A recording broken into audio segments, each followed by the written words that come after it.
Hi, hello everyone. Good morning. Should we turn on the camera so we can say hi to each other, say who's here? Professor Gersten, I saw your text message. I know you're here. We're waiting for you. Hi, I'm here. Hello, hello.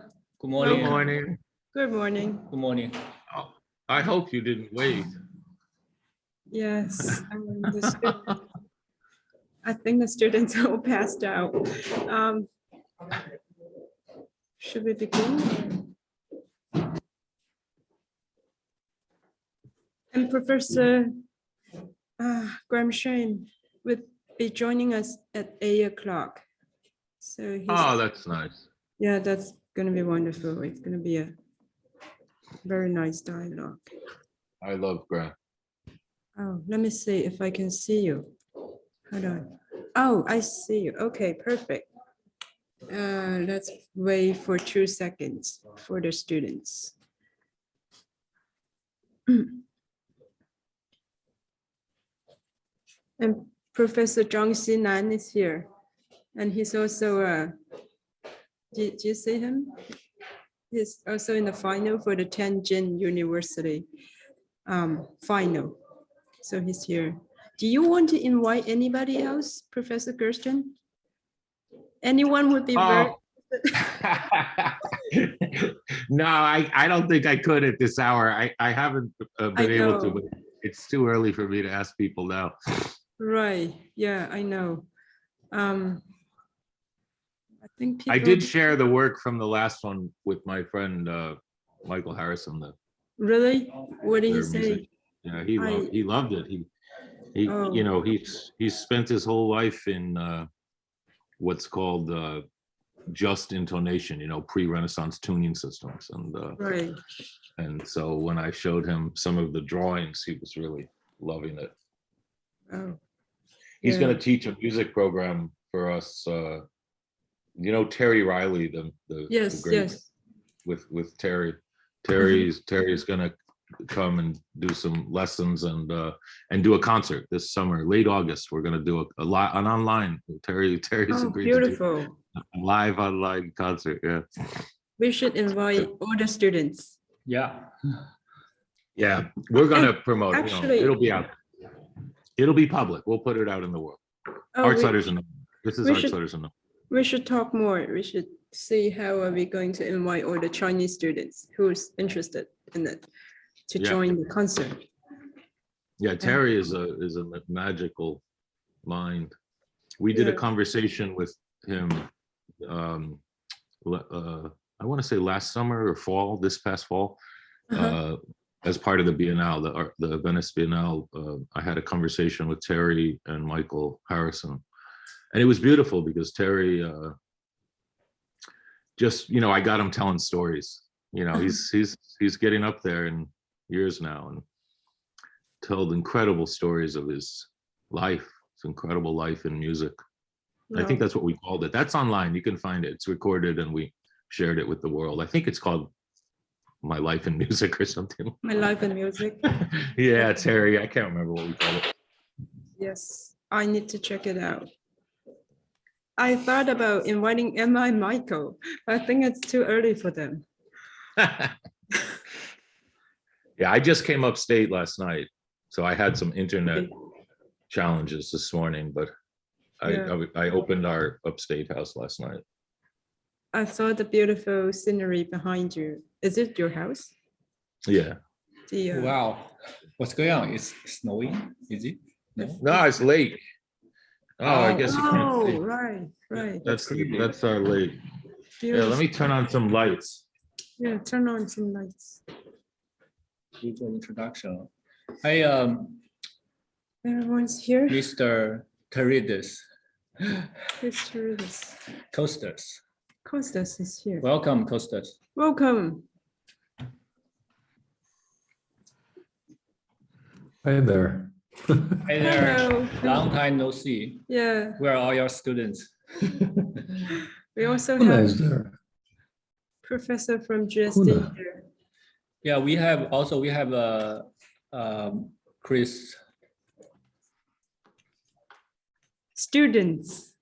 graduates from GSD here. Yeah, we are all graduated from GSD. Yeah, and we have also we have another professor over here. Yeah, Christian Christian Kuna. Kuna. He also from Berlin, right? Are you?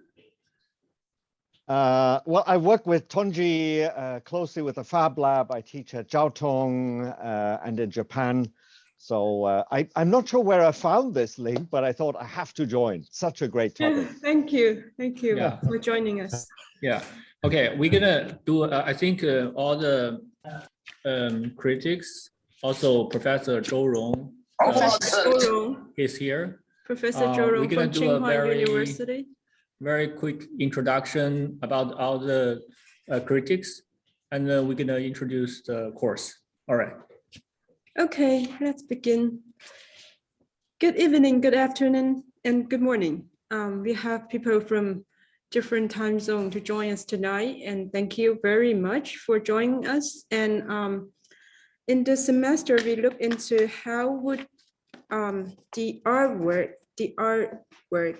be situated in the social contract of our time, and how would architecture participate in the dialogue of the city in the same perspective of art. So in the collaboration with the artists on some of the projects, we came to realize that the artwork deal with the physical and metaphysical context of the site in a more dynamic and spontaneity way. So we asked, what if architecture understand the city in the same way of the art from site analysis? Would we have a completely different perspective on architecture? And we're trying to understand how would art and architecture ties into the modern dialogue of the urban dialogue of the modernism. And then in this semester, we have our students do readings on Walter Benjamin, specifically on his work, the work of art in the age of mechanical reproduction.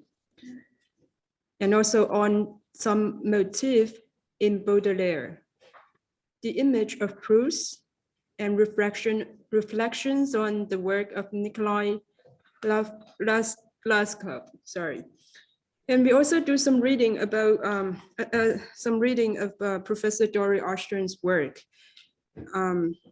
specifically on a reading of modern art, and also the Flower of Evil by Baudelaire. And without further ado, and on this semester, so first of all, we start with the analysis on the work of art from Documenta. We have a great collection of archive of documental works. So we have each student pick their favorite documental work to understand the spatial and temporal condition behind it, and do the diagram on it to find the very specific and unique architecture syntax from it. So with the conclusion of the syntax, of the architecture syntax, we move on to the two sites we have. We have a site in Kassel. Professor Hesse, Christopher Hesse, will introduce it later. And we also have a site in Jiaozuo. Professor Bu would be doing the introduction. So each student would construct their site according to their analysis, and then they would come up with their creative program on each site. So let me have Professor Christopher Hesse to do the introduction about the city of Kassel and Documenta 15, and the work of art. All the collective work of our students would be part of Documenta 15. So let's welcome Professor Hesse. Are you gonna introduce all the professors? Later, after you guys All right. finish the introduction, I'll introduce all the professors who join us tonight. Hi, everybody. Actually, I'm saying hello from quarantine. I'm sick with COVID, but it's not. Okay, don't worry. Not a big thing, so my voice is not so strong today. Yeah, welcome. I'm very happy to join this final lecture. And I would like to say and introduce a little bit what's happening in Kassel these days. We are just, let's say, 8 weeks away from the start of Documenta 15. Documenta is probably one of the most important art exhibitions happening every 5 years in Kassel. And what's so interesting about Documenta 15 is that it's not as usually one curator, which sometimes feels like a god figure you cannot really approach or really talk to, and curators are not so strongly engaged with the locals and so on. However, this year, or let's say this period, the curators are a collective, a group. They're called Ruang Grupa from Jakarta, Indonesia. And they're like around 11 people, artists, and they are extremely open to the locals, open to the region, open to the country, and open to the world. So Kassel is basically joining the world, and the world is joining Kassel. And their symbol, let's say their metaphor for their theme, is called lumbung. That's an Indonesian word for the traditional rice barn, where you basically store the surplus of the harvest and to share it evenly among the collective group of the village. So a place to meet, to think, to develop ideas, and to share the resources is the main concept of this Documenta 15. And we kind of were invited to design spaces between the exhibitions all over the city. However, we concentrate on the one hand on Friedrich Square, which is right in the center of Kassel, and Karlsaue, which is a park also in the center. Maybe just a few more words about Kassel. Kassel is, from a Chinese perspective, not a very big city. It's approximately 300,000 people. However, since Germany is a very decentralized country, it's quite popular, and the strongest asset, as I mentioned, this city has is this Documenta happening every 5 years. And so it's an all over, let's say, art city with a lot of museums and galleries and events happening all over the city. It's going to start in June 18, and it will last 100 days. And with this introduction, I would like to hand over to Bu. Thank you.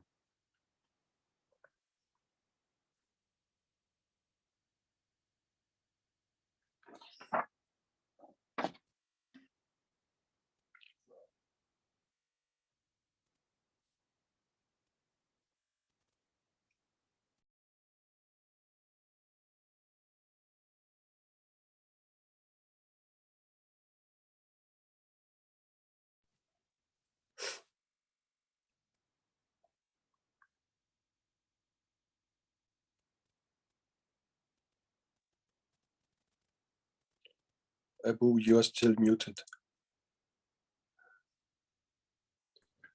Yes, Xiaojun is a city that with a very strong history about energy industry. After these decades of moving these power plants away from the city, they left a lot of empty power plants in the old city texture. Currently, they are experience the subtle change of industry income from power plants driven city to new service driven city. So we are looking at what we are looking at right now is the leftover of the power plants. So there are a couple group of our students working on the city structure. Okay, that's it. Okay, let me pick it up. So let me introduce today's critics. We are very honored to have Professor David Graham-Shame here, and he's a visiting professor at Columbia.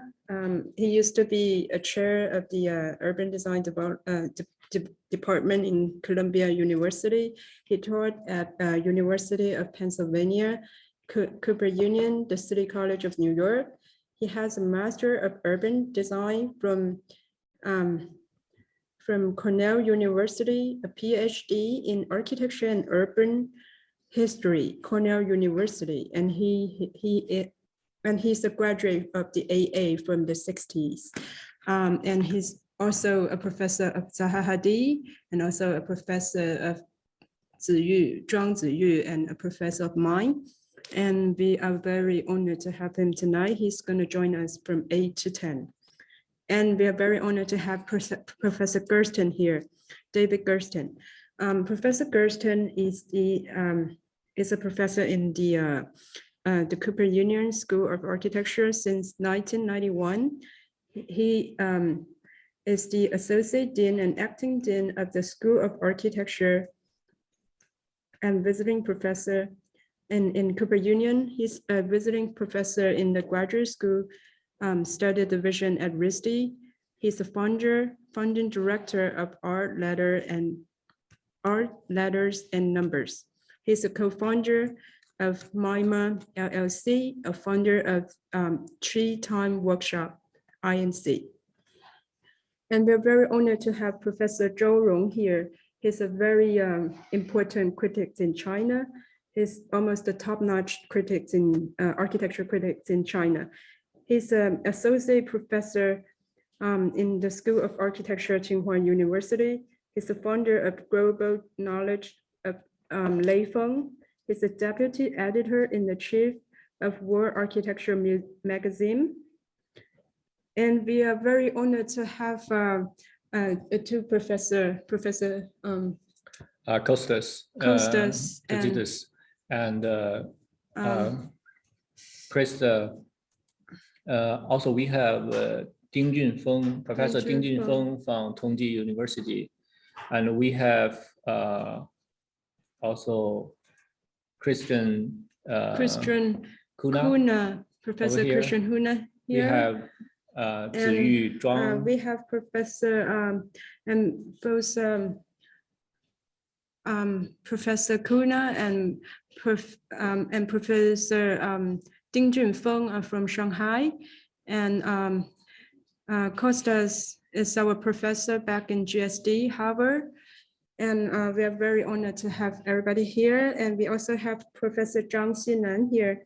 Zhang Jiyuan is the graduate from Tianjin University School of Architecture. He's the head of architecture department, and he's also the director assistant dean of Tianjin University School of Architecture. He got his PhD from Kyoto University. His graduate, he got his master and bachelor degree from Tianjin University School of Architecture. And we also have, we are very honored to have Professor Zhiyu Zhuang here. He's the principal architect of BUZZ. He got his Master of Science in Architecture and Urban Design from Columbia University. He's an associate member of American Institute of Architects. He's a member of Lawyer Institute of British Architects, a charter member of the RIBA. Welcome all the critics, and thank you for coming tonight. Let's welcome our first presenter, Liu Jin and Zhang Haoran. And the project is their project is on Jiaozuo. Let me hand over the screen to them. Okay, these are the two students. They're very dedicated, and they have their models, their drawings, and we will do the presentation mainly through the online.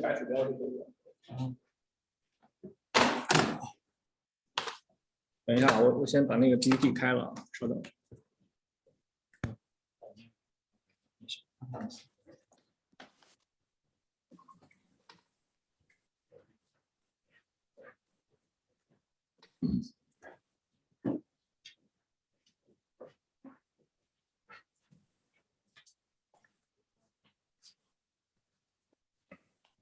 对，那个应该你们说话它都传过来了。你在那个 Muse， 你在耳机里听一下那声音好吗？好了，可以。Okay, thank you. So first, as the beginning group, I want to, and our program is about theater. I suppose there will be a group of teachers here, but okay. But there's no, not as we supposed, and we still want to invite. As we all know, when we enter a theater, we need a ticket. So I want to give you a ticket to, yeah. Okay. That's What's this? so, it's a ticket to our theater. Okay.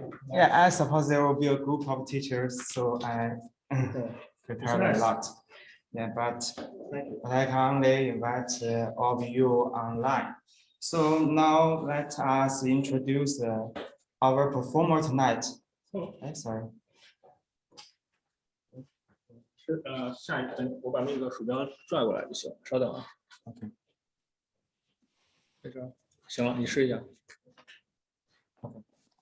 So let's introduce our performer tonight. Is also the artist we analyze. It's an artist named Pedro G. Romeo. It's an Spain, artist who performed on Document 14. And their theme of performance is flamenco. It's not traditional flamenco, but they refined the dance in order to critique the urban town. And for that reason, we chose this artwork as our study subject. Okay, so let's begin our research. And our methods of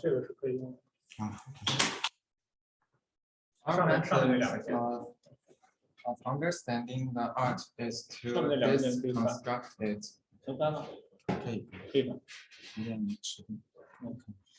So our methods of this construction about two parts. First is body parts and second is footsteps. First, we do some essential project research. It's about the flamenco and the body movement. And we traced the performance body movements on the paper. We traced the body movements on the paper, and we draw a line along these movements. And later we got a lot of crystalline lines. And in this, we might find some patterns of form. So this drawing we want to show when the performer is performing his footstep and body movement, which projected in on the earth. It shows his footstep and his movement. They twisted and bounced each other. They encountered and form a new form type of space. Yeah, a new type of space on this space. And this picture shows another way of deconstruction. We analyzed the performance and the facade. The relationship between them, they compose of a critic space, and the portrait on the paper also can indicate depth in the space. And the lines on the paper also indicates some movement of space. So we do our prototype generation, the first generation from the research before midterm, and we found that the footstep and movement of the performer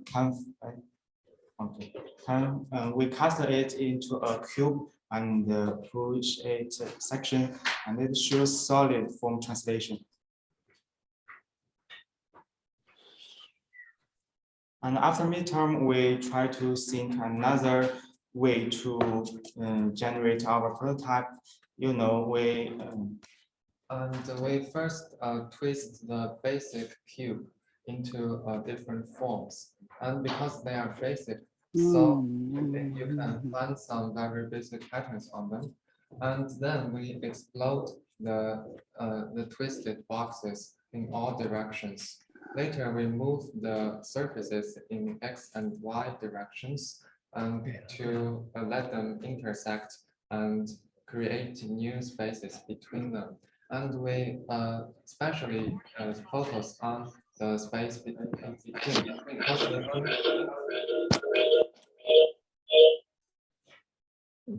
because we think the space in between can indicate some reflections of sound and light or some other things. And so we later made some acoustic analysis. The red patterns shows all forms of prototype, which shows excellent acoustic effect in the environment. Yeah. 稍等一下啊，我把这个调整一下它这个策略，我不是，这是什么意思啊？这是，稍等。那个肖俊，你点显示设置，显示设置是吗？左上角有3个，点一下第2个显示设置，然后重复切换演讲者视好的图和。，OK，好的 ，OK， 好的，这样可以。你们能看见吗？OK， 行吧，来吧。Because our project is located in the cooling tower, so we specially researched the acoustic effects in the cooling tower. Later, we made some research about the social context and city context in the Jiangsu city in Henan province. And this is the site location of our project. It's surrounded by some very old communities. And it can also be seen on the video. Yeah.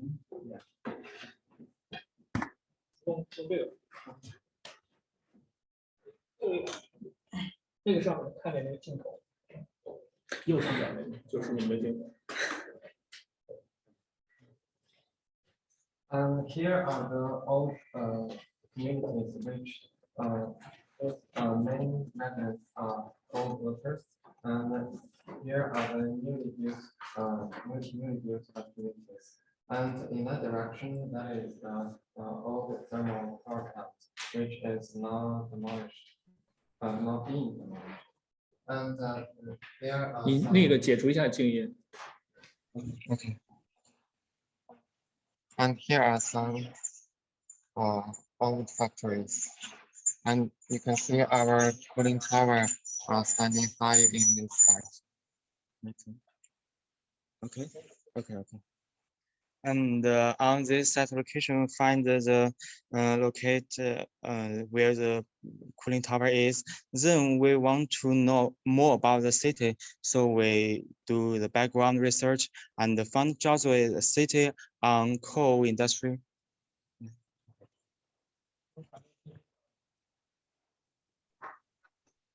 And when it comes. 稍等，OK。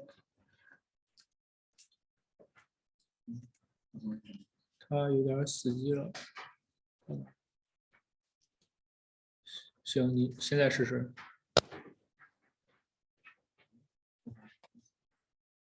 行了。要回去吗？有一张是不是特别大啊？特别大，是这张吗？不是这张。这张 ，OK。And here are some researches about the city context. And these pictures all draw a single conclusion that the social groups here, including workers, old residents, new residents, they are all separated. and especially separated by some railway lines and also their social ranking boundaries.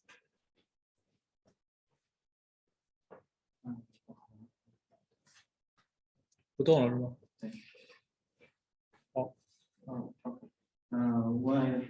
We also want to use the same method we analyze the movement to analyze the city. We found that the grid in Xiaojun has tasted about 15 degrees since the society development, and the newly built grid is about this line, and the before is by the coal railway. What's more, we find that the Queen Tower, while the Queen Tower stands on this city, it's more like a sectional layers which connected here, and the Queen Tower is high about 100 meters. In each layer, different groups live here.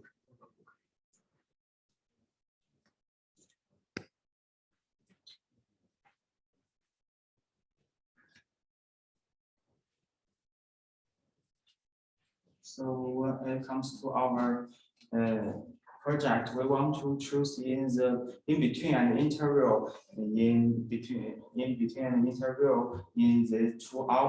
the two towers to design different lines and flows and different spaces for people to think their own memory of the city.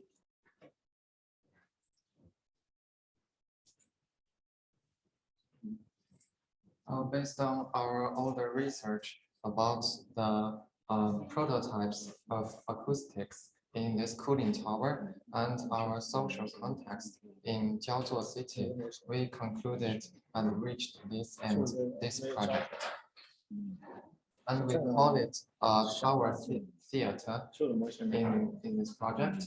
And this is the program analysis of this building. You can see the building is basically made up of very basic components. These components are composed of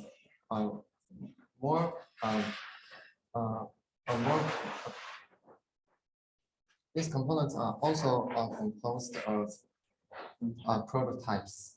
And these prototypes, as we showed, they show very excellent acoustic effects in this cooling tower. So we believe when combining them together, you can make some adjustments or make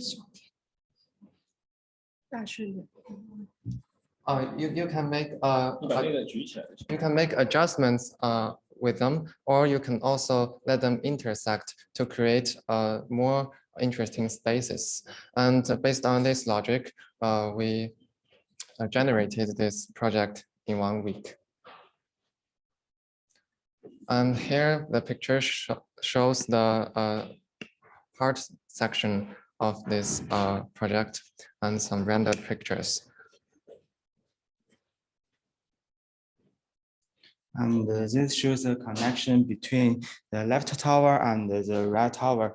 Since the left tower is more near the industrial area and the right tower is more like a extension of the green land of residential area. So I designed the right tower more like a space for public sports and theater. Sorry.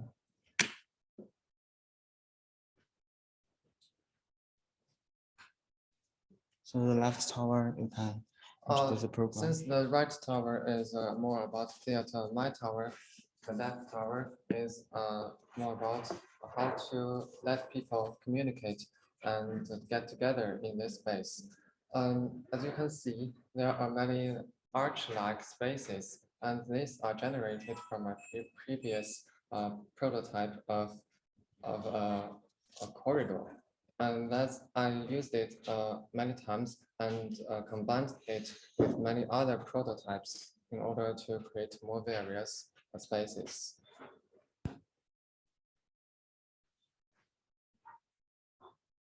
So on the right tower, I researched more further. I want to research further in the prototype research. So we have put some research before, and in this picture, I want to go further.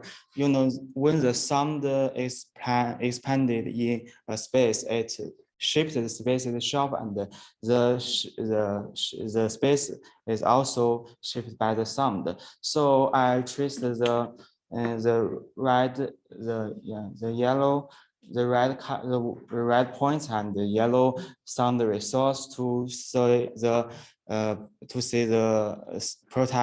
prototype space itself. And to put it in our project, it's more important to research on to see and to be seen relation. So after the further prototype research, I clarified the 9 prototype into into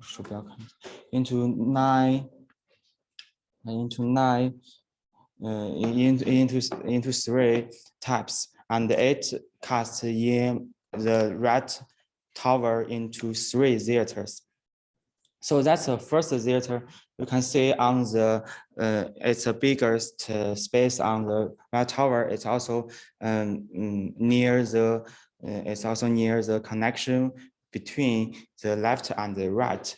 So in this tower, we can see on the rendering picture, the player is playing music, but the audience cannot see them, and a different group of musicians like violin or piano played in different space, and the people grouped in the bottom layer, they hear the combination of different voices and sounds. And this section shows the other smaller theater in the right tower. They all indicate the prototype research in our before project. And these are the rendering. Just so you have something to. And when it comes to our plan is basically controlled by 2 controlling lines, and these 2 lines indicates the older industrial grid in the city and the newly built grid in the city, and these 2 lines form a 15-degree angle. So our building is also formed by these controlling lines. So in the plan, we want to combine the urban context research and our prototype research together. The joint, the combination is the 2 grid lines encounters. And that's all. Thank you. Okay, very good. I saw Professor Graham Shane just joined us. Okay, let's welcome Professor Graham Shane. And when you're not here, we did a very nice introduction about you. Thank you, Professor Graham Shane. You have to unmute your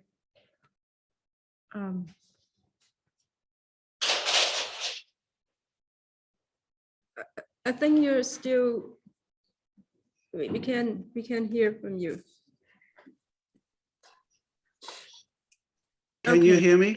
Yes, perfect. It's perfect I now. can't see you now. I've lost it. It's really annoying. Thank you.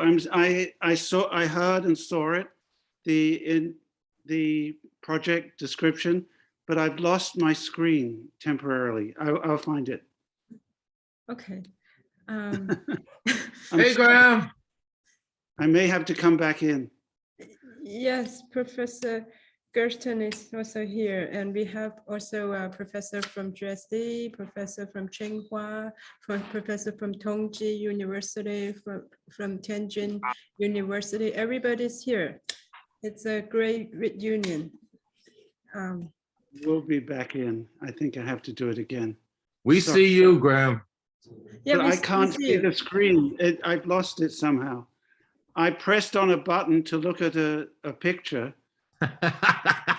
Yes, exactly. Oh, now I have it back. Thank you. Okay. Apologies. Thank you for the nice introduction. It looks like an amazing project. Yeah, it's amazing for sure. I guarantee you. So, Okay. anybody want to start with the comment?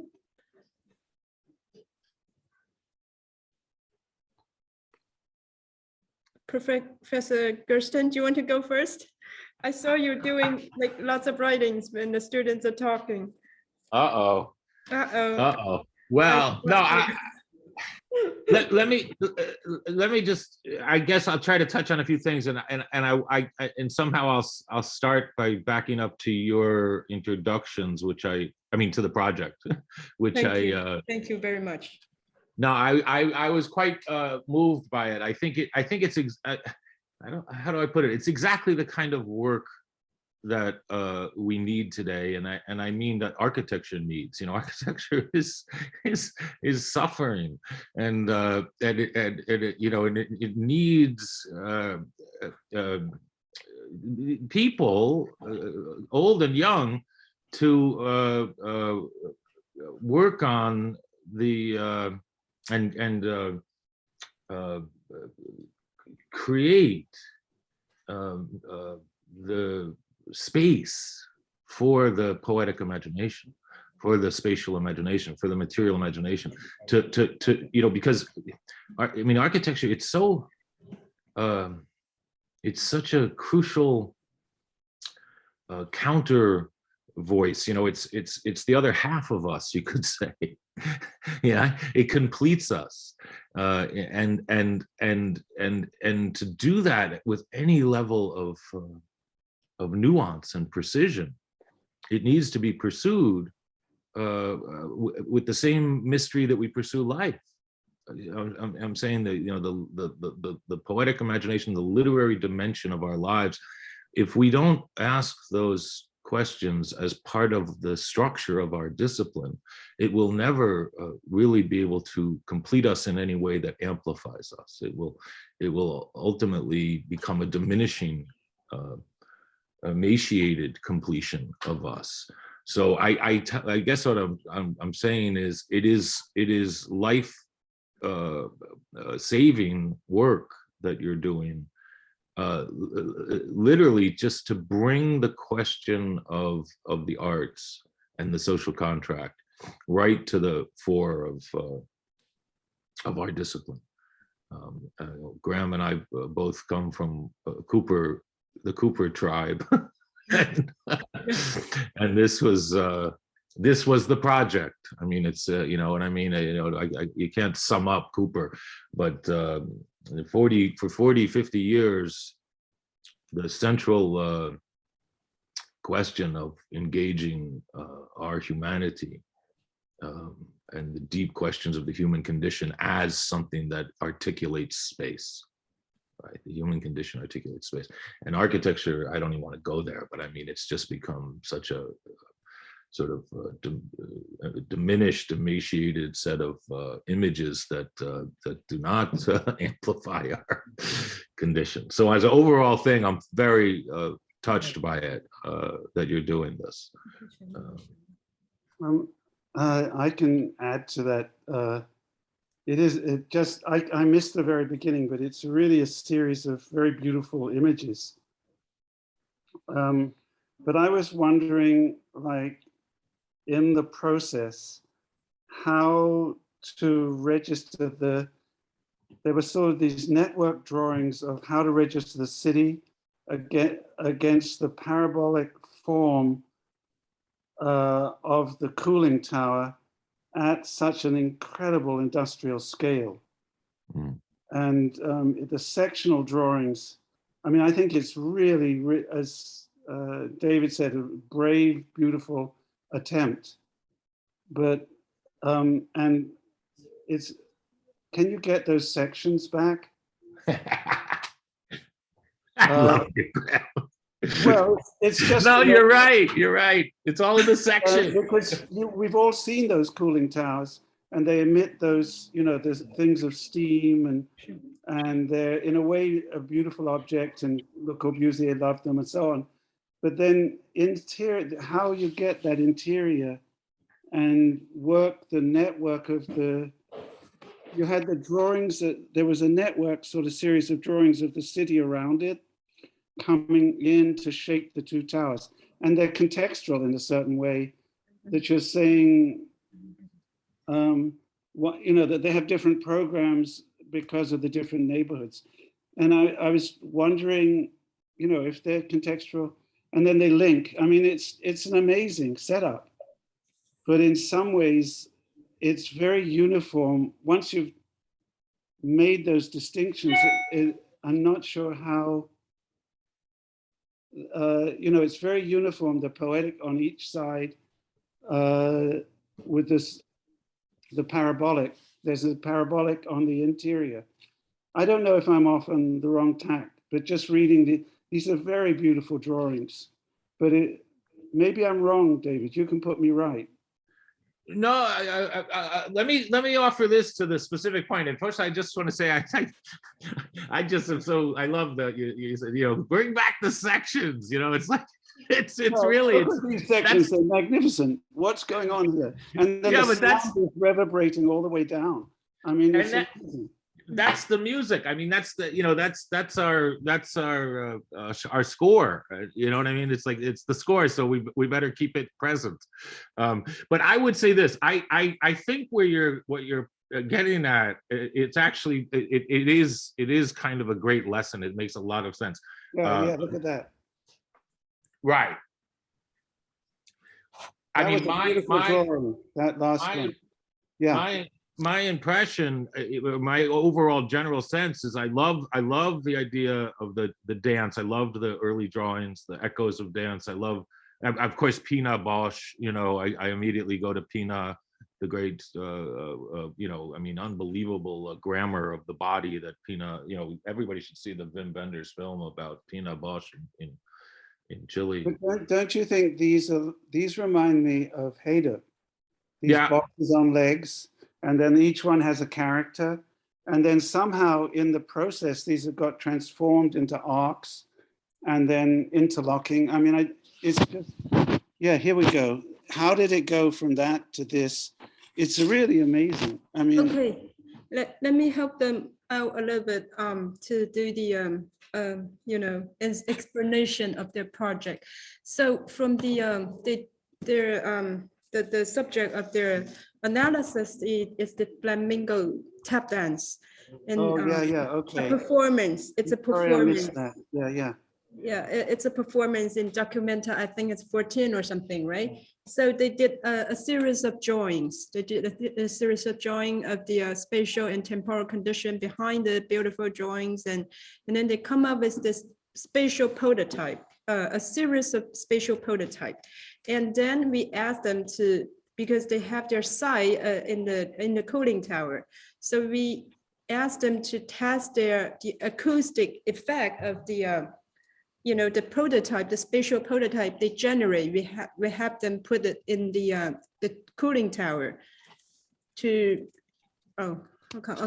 understand, its special acoustic effect, and each prototype have a specific character.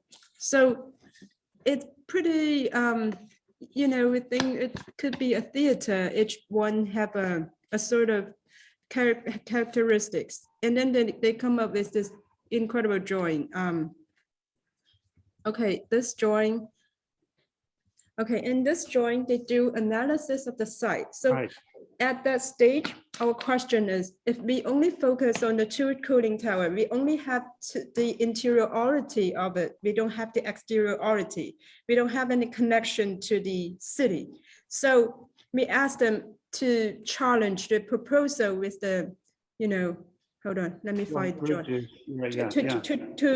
To challenge the question of interiority and exteriority.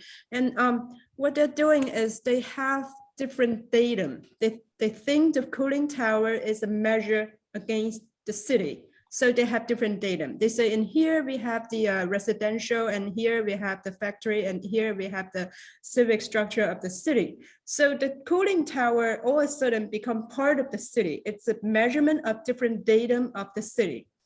And then we ask them to understand the interiority and exteriority of architecture. When they do any connections here between the two towers, we ask them to have a urban proposition. And what do you want to address? What datum of the city do you want to address? So you address it here in the connection between the two towers.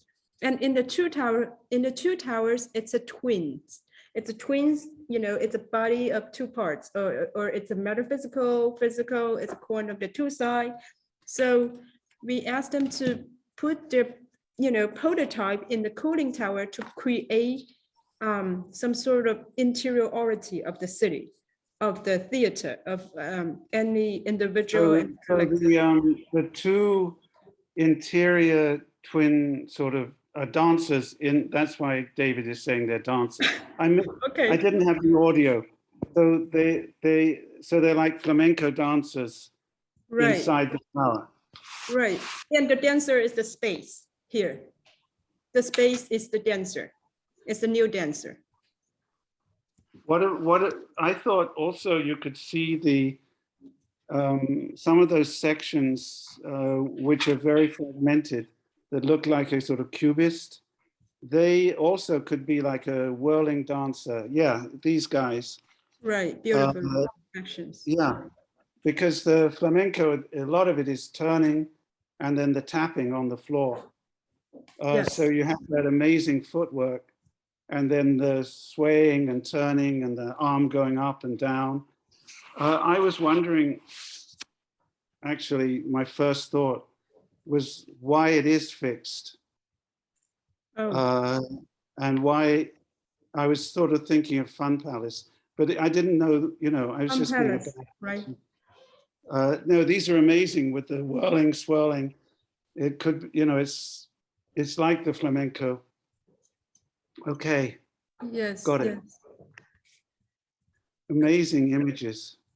Yeah, I mean, they're only third year, and I, you know, I think Hey, it's fantastic. It's fantastic. yeah, And they're then it flips fantastic. upside down and then inside out. It's like, yeah. Right, inside out. It's not fully developed, but they are up to a very good, I don't know, discourse. No, here, it's beautiful. I think. It's Yeah, beautiful. beautiful. Yeah, I would offer a little more. I think it is very powerful, and they're also you know, what enters my mind relative to the dance and the resonance of music and the sound and the resonance where they got at the end. I'm talking about the program when they're talking about, you know, the pianos and the form, meaning the spatial resonance. And I'm thinking of the dance of the atoms, meaning I'm thinking of the original program and the kind of intensity of you know, that great Muriel Rukeyser, she says the universe is made of stories, not of atoms. It's an incredible proposition. And the reason I throw that up is to say, I feel like there's something restorative in bringing, you know, the dance of bodies in to sort of cleanse the dance of the atoms and change it to the stories that will emerge from the new program. And the only thing I would offer, and I think this is coming from Graham's early comment about the urban and the context, I think if you were to move, you know, moving forward, I feel like the little hints we see here in this drawing on the right side, where the cuts go through the skin of the tower, you know, I feel like that eventually the dance could start to absorb and break apart in a way the tower, meaning the tower, the atom, the dance of the atoms, that memory is still the dominant voice. And I wonder if you know, if you were to move it forward, if the dance of the new program actually starts to carry away the fragments of the tower, you know, starts to break it into pieces that move beyond the site, you know, into the city. I think I don't know why, but it just feels like that that could be a real proposition for life. Right. The dance could be more crazy, right? Well, and it could go beyond the tower. I mean, I'm saying, you know, well, look, in one of the early, I think the first image they put up, I found to be a stunningly beautifully image. It was more of like a 3D type. I don't know. This one? Maybe that. Let's see. This one? Or? Yeah, exactly.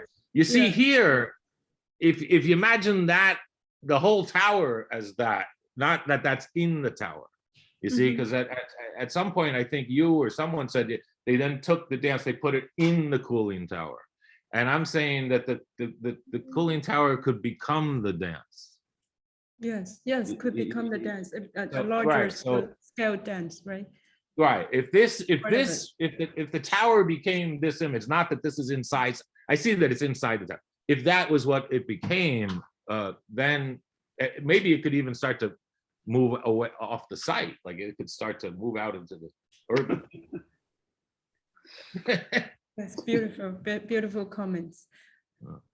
Who else wants to make a comment? Let's welcome Professor Zhou Rong. Does Professor Zhou Rong want to make any comment?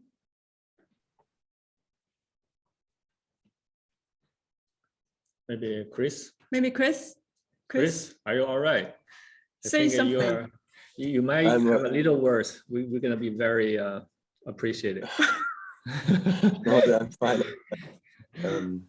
Well, actually, I really liked the way they presented the work, and it has been very structured. You know, when they analyzed, especially the work of the artists, this flamenco dance, these drawings were just beautiful. And I also think that, and I thought that they kind of followed a little bit our urban analyze lecture. So I think they did a very excellent work in analyzing the urban context. And it came out really beautifully.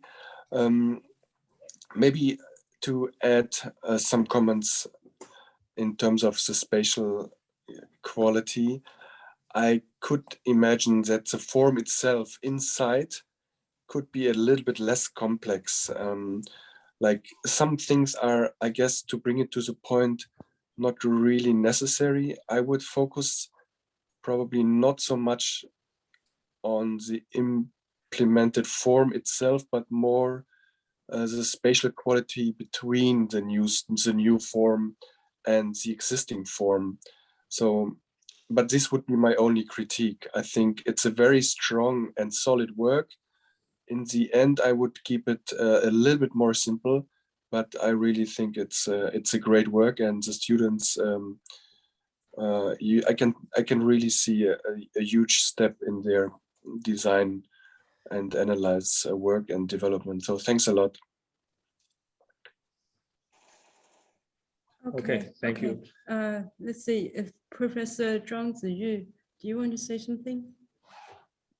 Yeah, I'll just follow the comments from the professors. That project reminds me that I was in the gas tank project by Christoph. You know, yeah, I think the projects I've been there it was either in Essen or in some other small towns in Germany. I was there in 2013. What it really picking up the general form of the site, which for this one is the cooling tower, but the inside they made it really soft, really like this transparency, whiteness, and the phenomenon of the some lights going through. I'm not saying for example for this one you guys made a really great studies for approaching the complexities and really beautiful prototypes, and it works great. But if you consider the site, which is the cooling tower, which have this really hard edge and this hardness,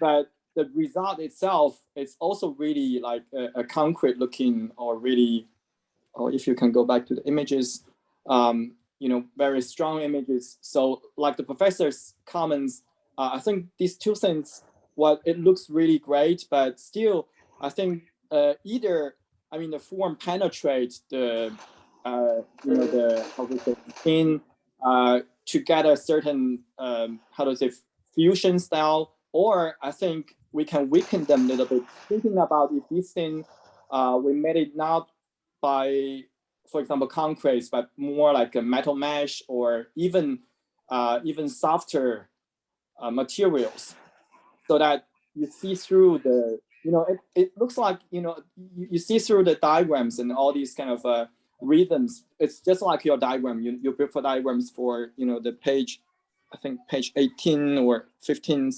Yeah, those diagrams, you see the transparencies, you see the process of those prototypes, how that, you know, works there. Because you're talking about flamingo, talking about dance. I think the beautiful is the scenarios, is the narrative gestures. It's also strengthened a little bit back. If you go back to the page, I think the last several pages, I think I've been moved really strongly. You have two very strong renderings, right? You have, yeah, the last page, or the second to the last, the 35. If you go to 35, I think compared these two images, you know, yeah, 35. I think 35 is the right one. The last one, yeah, the last one will be good. 36, sorry. Yeah, these two images, if you look at these two, I think still, I mean, they're all beautiful, but I think the right-hand side one is, it's really strong, because it's picking up the, I mean, the beautifulness of the parabola itself. You know, that's still a very strong element. I mean, probably the most strong element you can have a dialogue with. I see that because your prototype has a certain, I don't know if it's a proposed or it's by chance, but your prototype has this fundamental mathematics or the geometrically similarities of the parabola form. So these two things talks quite well, but I think if we can go a step forward, explore that a little bit, you know, have a stronger link, or strengthen the, yeah, maybe that, like Professor said, you know, if it's became the tower, or it get fused to the tower. For my thinking is, I was looking for the elevation of the, you know, of the tower, how this intervention change the form of the outer looking of these two chimneys. But where, of course, the study is more introvert. You have a series of acoustic studies and this and that. But still, I think to talking, you know, architecturally, I think that's still essential, you know, to discover a little bit further more. I think, but in general, that's yeah, really great project. Okay, thank you. Let's see, Professor Zhang Jiyuan, if you want to make any comments. Okay, short comment. So I like this project quite much. Amazing in section, amazing in study and transition process. Somehow lost in plan. By the way, this project reminded me of that cooling tower renovated by Grigotti in Bicocca next to Milano. Do you know that project?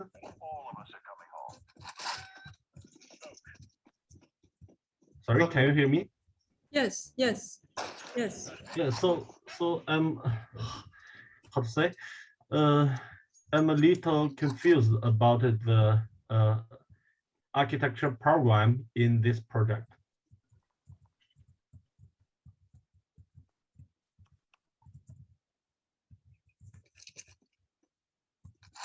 Okay, what they're trying to do is theater. They define it as theater, like different, with different performance, so different personal theater. Okay, thank you. Okay, let's move. Well, great project, great work. Thank you for your hard work for a whole semester. Thank you. Let's move on to the second student. They might need a couple minutes to change the boards. Okay, so we're gonna have a little break and for like 3 minutes. right, and I will do the introduction again to Professor Graham Shane, since you came a little bit later. So our project is about analysis of artwork in Documenta. Documenta 15 is what we are trying to join. The whole, the collective work of the students will be presented in Documenta 15 this year. And Documenta 15 is in Kassel. And so what we're trying to do is to have the students to do analysis on one piece of artwork, any one piece of artwork they choose from, or the Documenta artwork, the archive of Documenta. So the work, the student choose is a performance dance, flamingo. So from here, we have them do the spatial and temporal analysis. We have them to do the diagram.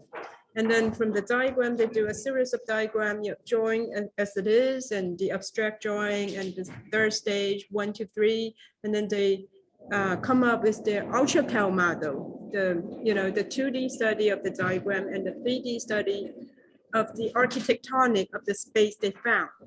And then they move on to the two sides of the, they can choose any of them. One side is Kassel, the city of Kassel. So, through their work, they do, they change the city context, or they address the city context and whatsoever of Kassel. And the other side is the a power plant, electronic generation factory in Jiaozuo, China, Henan province. And the city is based on coal mining and so forth. And they have some British root to it. Some British factory came first, and then the development, the city begins. So the city right now is in its dilapidation. It's depopulated, and nobody's there. There's nobody come to the city. So the government of the city have a dialogue with us. They want us to help them to reactivate the city, to reactivate the city, to have people come back to the city again. So we're thinking about, it's a very special site. We're thinking about if it's possible to have some artistic approach or architecturally artistic approach to save the city, to bring the city back to life. And that's the introduction for the whole project, just to give you a little introduction. Can I just say something? Second student, do you have any questions? Yeah, no, I wanted to say that the flamenco, it has amazing joy in it, because Right. But it also has huge sadness. I never realized. And the tragic sense that you're going to die. Oh, And wow. because it's part, they dress in black, it's the whole thing. And it's part of the whole Spanish way of being, that you have this tragic and yet joy. And actually it matches the two towers. And maybe it matches psychologically what is happening there. It's just a thought. I went to an incredible flamenco show in the Joyce Theater here just this week. So I have a big dose of flamenco. So did you dance? Well, I stood up and applauded at the end. It's so moving. And I feel like that had something that had registered the same way, that work. So thank you. Thank you for the explanation. Sorry. Okay, so we are going to have the second student, and he's a risk, he's taking a great risk. And it's a beautiful project, and let's see how far the project goes. Okay, now you can start. Okay. Good evening or maybe good morning, teachers. My name is Mu, and this is my project. It's called Millions of Millions, which okay, it's called Millions of Millions because it concerns the idea of complex and numerous particles. And so let me begin my presentation now. 老师，我翻不了页。用那个鼠标键盘是的。是，对，没错。不用的话，因为头上其实看困难哦。主要这有一个 page down， 看就这个，这个 page down。看这个。So the presentation mainly have three parts, and let me start the first one, which is called architecture in cracks. So the whole process is actually started from the artwork by Roman Zegner in Documenta 8, which is called The Action with Sheets of Paper. And here's a small video to demonstrate the project. And can I present it now? 有什么办法放这个视频？我试一下，让我试一下。等一下啊，它有一个首先要有一个音频的那个设置，试一下。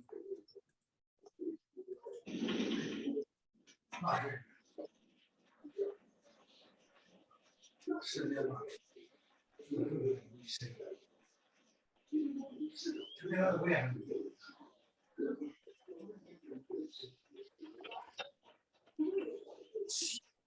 So basically what the artist did was he blow up 350,000 pieces of papers into the sky, and it created a wall of papers in the sky above the square in Kassel. And you can see the whole process in the video. It is very complex yet charming, and you can see how people love this artwork or this sculpture. And after the explosion, the papers fallen to the ground, and the square suddenly became a square of papers, and people gathered at the squares to play with the papers or interact with the papers. And you can see how people connected with these materials and through these materials with other people. Okay, so I think that's enough. Yes, thank you. So it confused me. What makes the artwork so charming and so beautiful? So I draw several.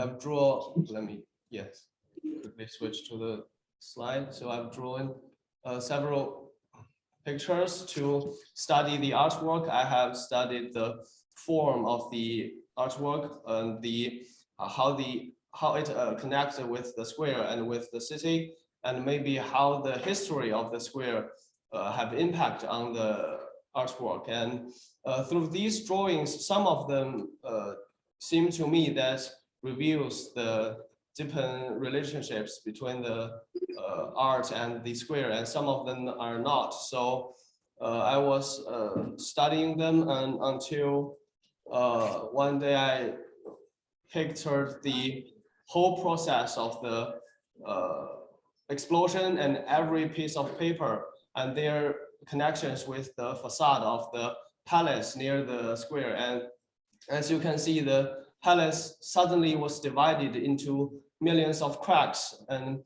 millions of pieces, and suddenly it became something we don't know. It is somehow destructed what we have known before, and our mind suddenly became totally blank.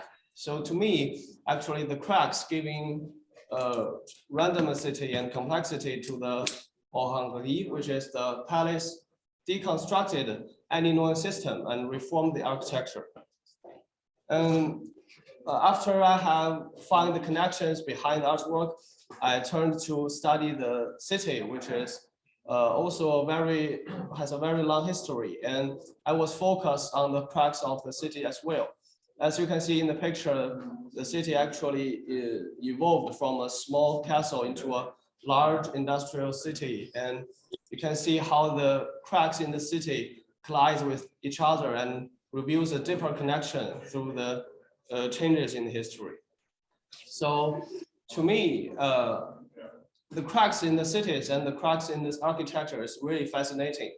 So I decided to pick a site which is can demonstrate this relationship clearly. So I have chosen the site in the red circle or the black circle on the right side. So you can see on the left top is a city map in the 18th centuries, and where I circled was a square with so many streets, and on the left bottom you can see the picture of now, and you can see how the site was deconstructed and the road suddenly became a dead-end road, and the houses beside the road suddenly became a parking square. So I didn't actually know how the process happened, but I'm confirmed that the whole process is a crack in the history and a collision in the city. So that's which leads to my next question is how to mend, or to say how to reveal the cracks in the city. And so which leads to part 2, and its title is Space Forms Itself. So after I have confirmed that what makes the artwork is the complexity and randomity of the artwork, I studied the particle systems in nature, and you can see through simulations, it reveals how particles interact with other particles and with the environment surrounding it naturally.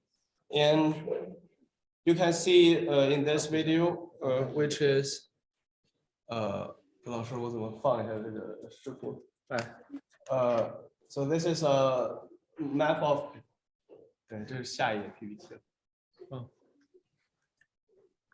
13页。You can see how the particles emerges in the city and collides with each other in the streets, and somehow makes the city looks different from it was. And so you can see how there are sections, clips of the video, and it may not be very clearly, but you can see how it emerges from the beginning to the end. And this is another video which demonstrates how particles interact with each other in the site I chose. 卡住了，稍等。Maybe the video is too large. 但是完全好像卡住了。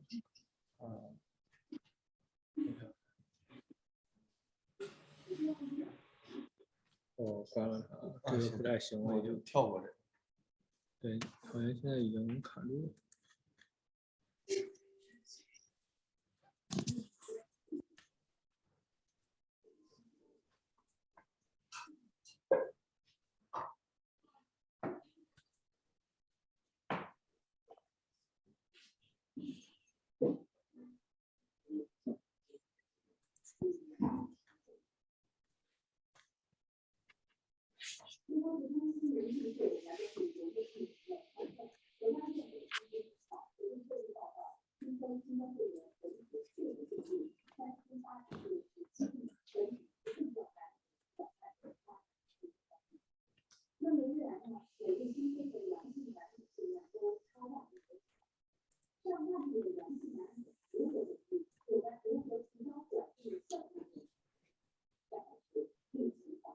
第16页对吧？对，那我就跳到17页了。So this is also the clips of the video, and you can see so the colors of the picture actually represent the velocity of the particles, and the red color means it has the quickest velocity, and the blue color means it has the slowest velocity. So and after that I have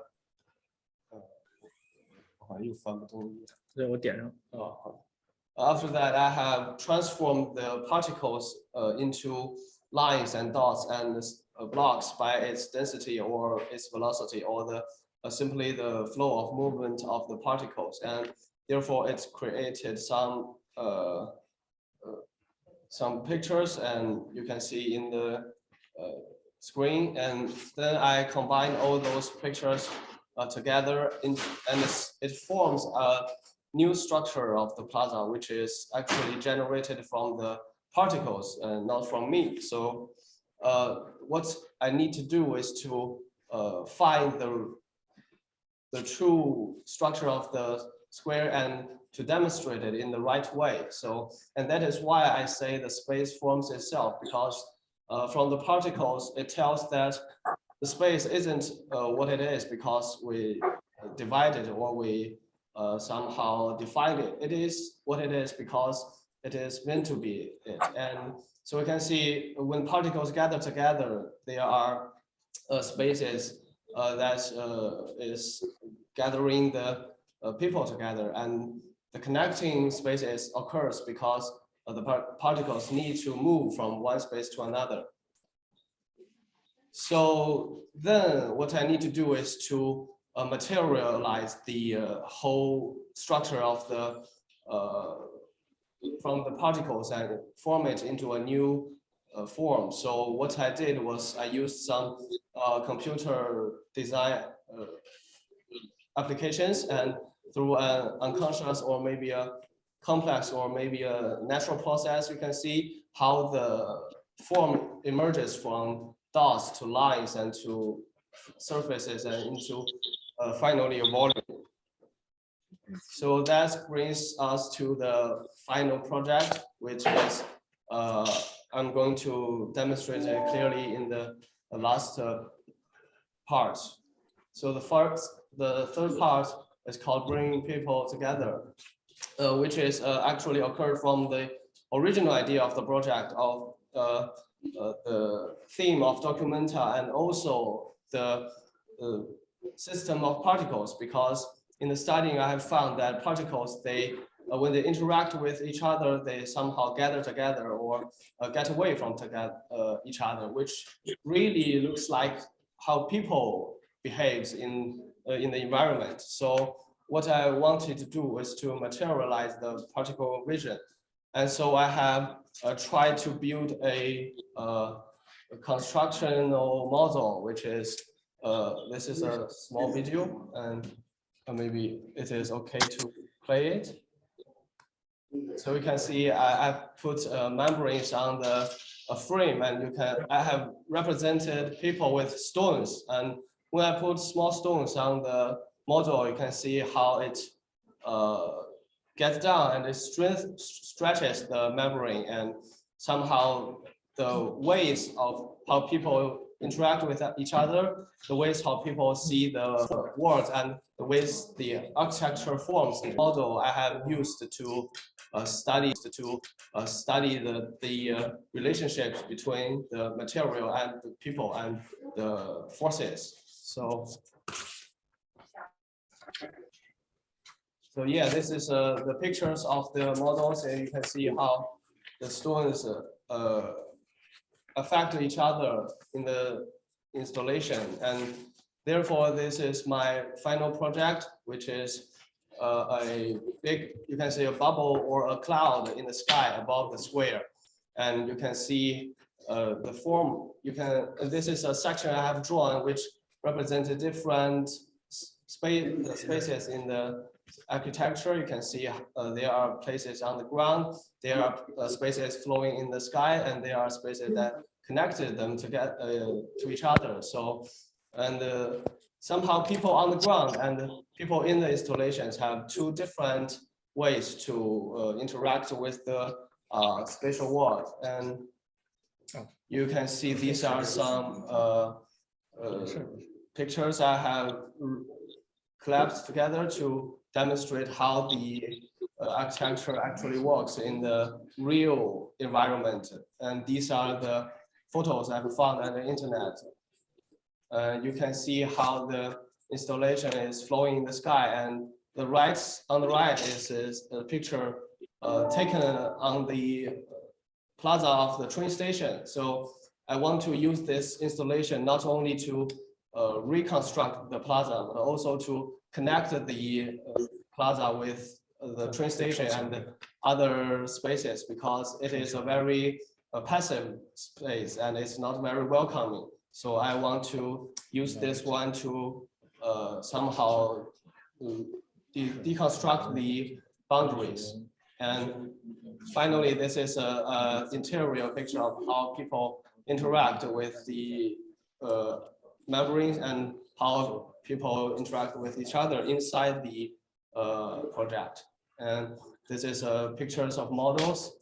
And so I believe, and this is a plan of the project. And so in conclusion, I want to combine architecture and people through the ways of particles. And I think it is a very unforgettable experience, because the complexity and randomicity of particles really fascinates me very much. And thank you. That is all of my presentation.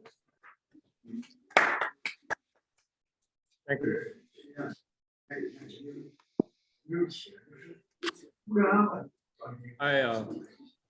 Any comments? Yes, beautiful words. By the way, welcome Professor Fan Lu. He's the head of, he's in charge of the student study work in the school. Tsinghua University. Hello, everyone. I'm the coordinator of this course. nice studio. Yes, he's in charge of the undergraduate students study work. He gonna be over here. Okay, any comments, professors? Professors, yes. Anybody wants to begin?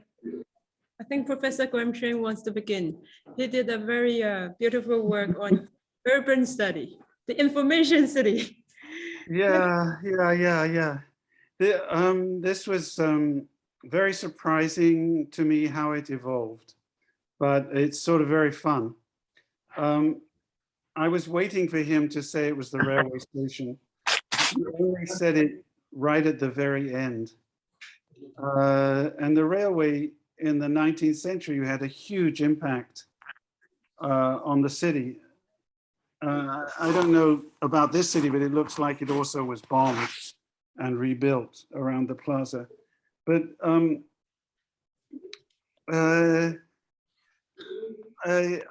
I don't know. I like there's so many questions.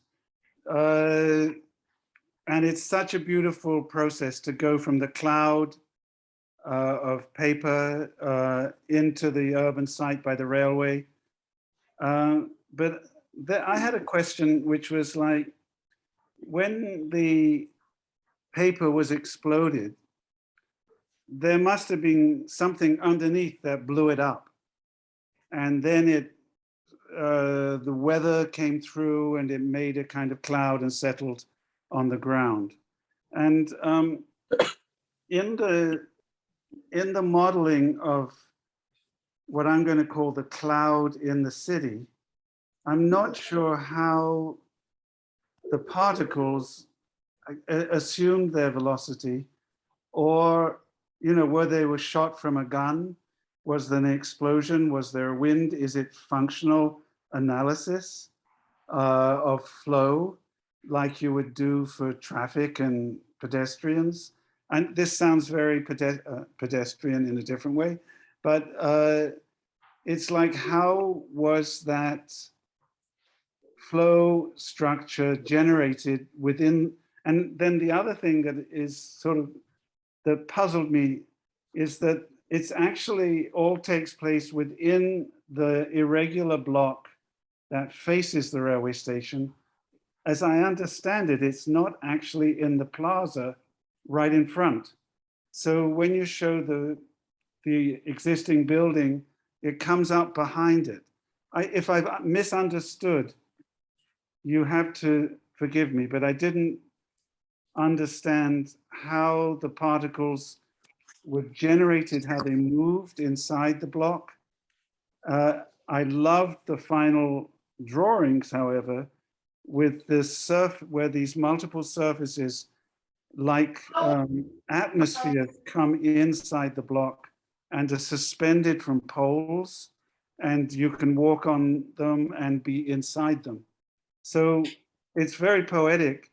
It made me think of, do you know that in Seville, there's that famous umbrella, the two umbrellas, where there's a Roman piece of Roman city underneath, and then there's the plaza, the raised plaza, and then there's these parabolics that go above, where you take an elevator up and you can walk on the roof and overlook the city. And this has the same dimension. But I was completely amazed that it's inside this block and not right in the plaza. So I may have misunderstood. That's my, it's fascinating how the art can be turned into the cloud. And it's a difficult transition. Very useful. Thank you. I'm going to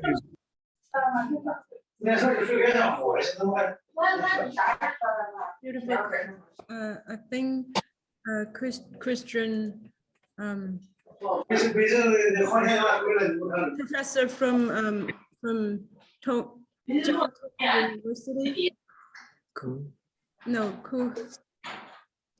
Christian. He left a little bit words there. Do you want to say something, Christian Kuna? Yes, if I may, I really love this work because it's so poetic and at the same time so transient. So it really at one hand it's very light, it's very poetic, but it very boldly steps into the city and takes it over. So almost like this frozen explosion where people can actually walk into and on it, which I love. And I mean, knowing Kassel, my parents have a house quite close to that, so I know the city of Kassel. And being German, I think I can say it's probably not the most beautiful city, to put it politely. But I think it's a city that needs this bold intervention, this more poetry to soften the hard shapes of this destroyed and, let's say, badly rebuilt city. I really love it. Beautiful. Thank you. Can I ask you, Christian, should it go to the railway station or should it stay inside the block? I kind of like that the block kind of confines it, but the cloud steps over it. And it's this movement where you see that the cloud is in the process of breaking out of the block. So I think that's a very dynamic element which adds tension and excitement to it. I think Graham's question is really interesting because that is it kind of reminds me that there is a little contradiction I find in this presentation. The student keep saying that the whole thing is this kind of deconstructionism or deconstructed. For me, this is a really constructive. This is a really like talking about holistic. This really objective, really the object itself.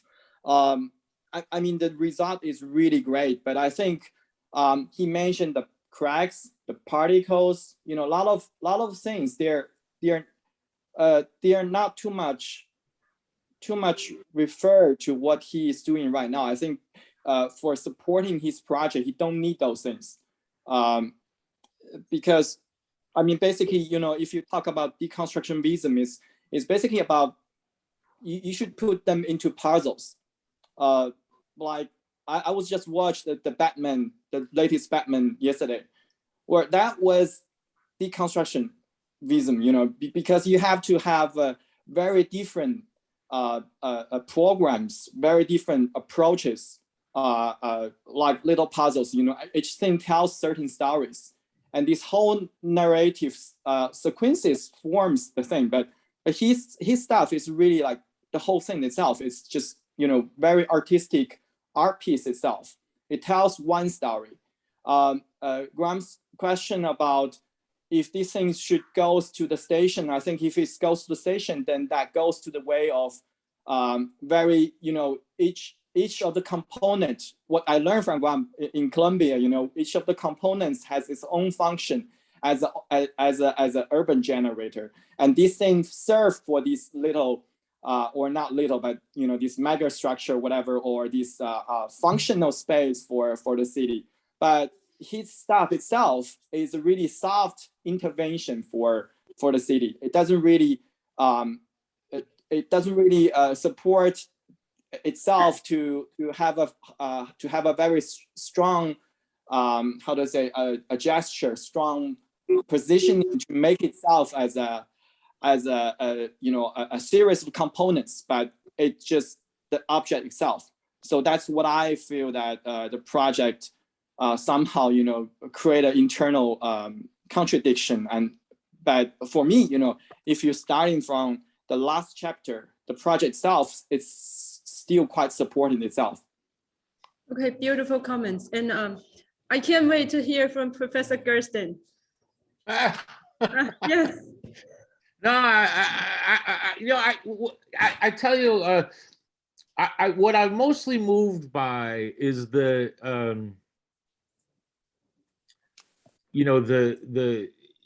students' curiosities. The millions of millions. I mean, that's intense. And it's also, how do I put it? It's like, we're surrounded by transformation.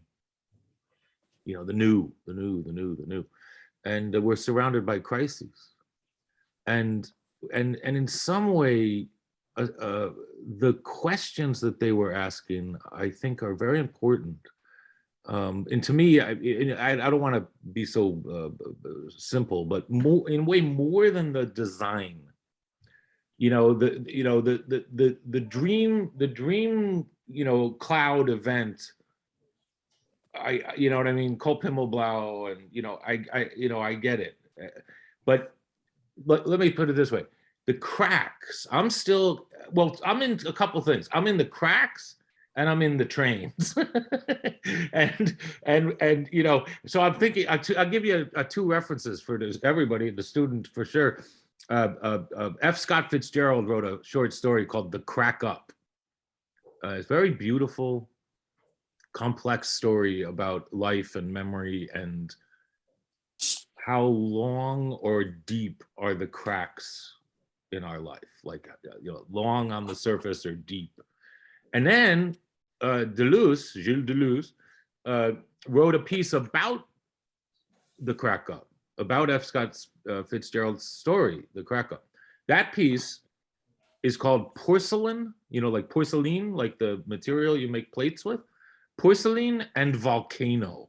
I mean, incredible. And it's a beautiful piece where Deleuze opens up Fitzgerald.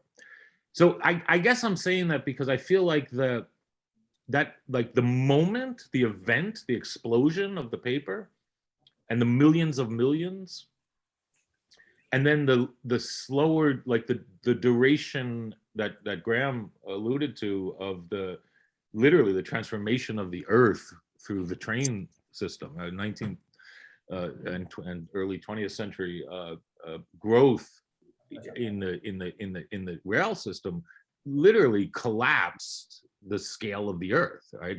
As a spatial temporal geography, I mean, even just in the North American continent, as we know, that first connection, the Transcontinental Railroad, it went from 3 months of dangerous, life-threatening movement to 5 days of relative safe movement overnight when they connected that. And as Rebecca Solnit said, never has a space of so vast been collapsed so quickly, that in 5 days, and of course, as Graham said, and knows better than anyone, it completely transformed all cities, because now, not just quick travel, millions of people, talking of millions, were in close proximity that could never have been in proximity before that. People didn't travel, they stayed near where they were born. And so the density that is the essence of the urban really came from the train. So I'm going to stop now, but I'm just take those two. Take the event, like the explosive, and in another duration, in like a century duration, which is a blink of an eye in the human time frame, was another kind of explosion. And I think those questions to me are really crucial. So I encourage the student to continue to pursue that. It's coming. I mean, the whole, I don't even want to get into AI and blah, blah, blah. We know, right? Data, the excavation of us, the mining of the human consciousness as the next geography to be conquered, right? The conquest of geography it's becoming us over the last 80 years. And so these are crucial questions. And I really want I feel like their mind, the person's mind was sharp mind, and I would love it if they continue to ask these big questions. Beautiful comments. I think one of the beauty elements is that he didn't really speak about the material as far as I remember, which I think is good, because I'm not sure if I would go into the kind of mega structure of Archigram or Jona Friedman. I guess this is not the time, and it's not really working. And I'm much more interested in this moment of emerging and changing and fading away. So for me, it would be very interesting to know more about it. And if you really want to break the boundaries or deconstruct the boundaries, I think, yes, stay in the block, but also bring it into the city, bring it into Friedrich Square or the square in front of the train station. I think it could be a very powerful project in terms of bringing people together, connecting people. Yes. I would make it more as a kind of temporary work, changing work, which has a very big symbolic way. Just as a quick reference, I can't remember the name of it right now. Maybe Graham does. But back in the day when Wolfie Pricks and when Kopimmelblau was Kopimmelblau, they did that one with the foam in the city. They filled the whole city with like foam. I mean, like 10-foot tall. It just like moved through the city. I saw maybe Soft City or something it was called in the 60s. It's worth they did do crazy things.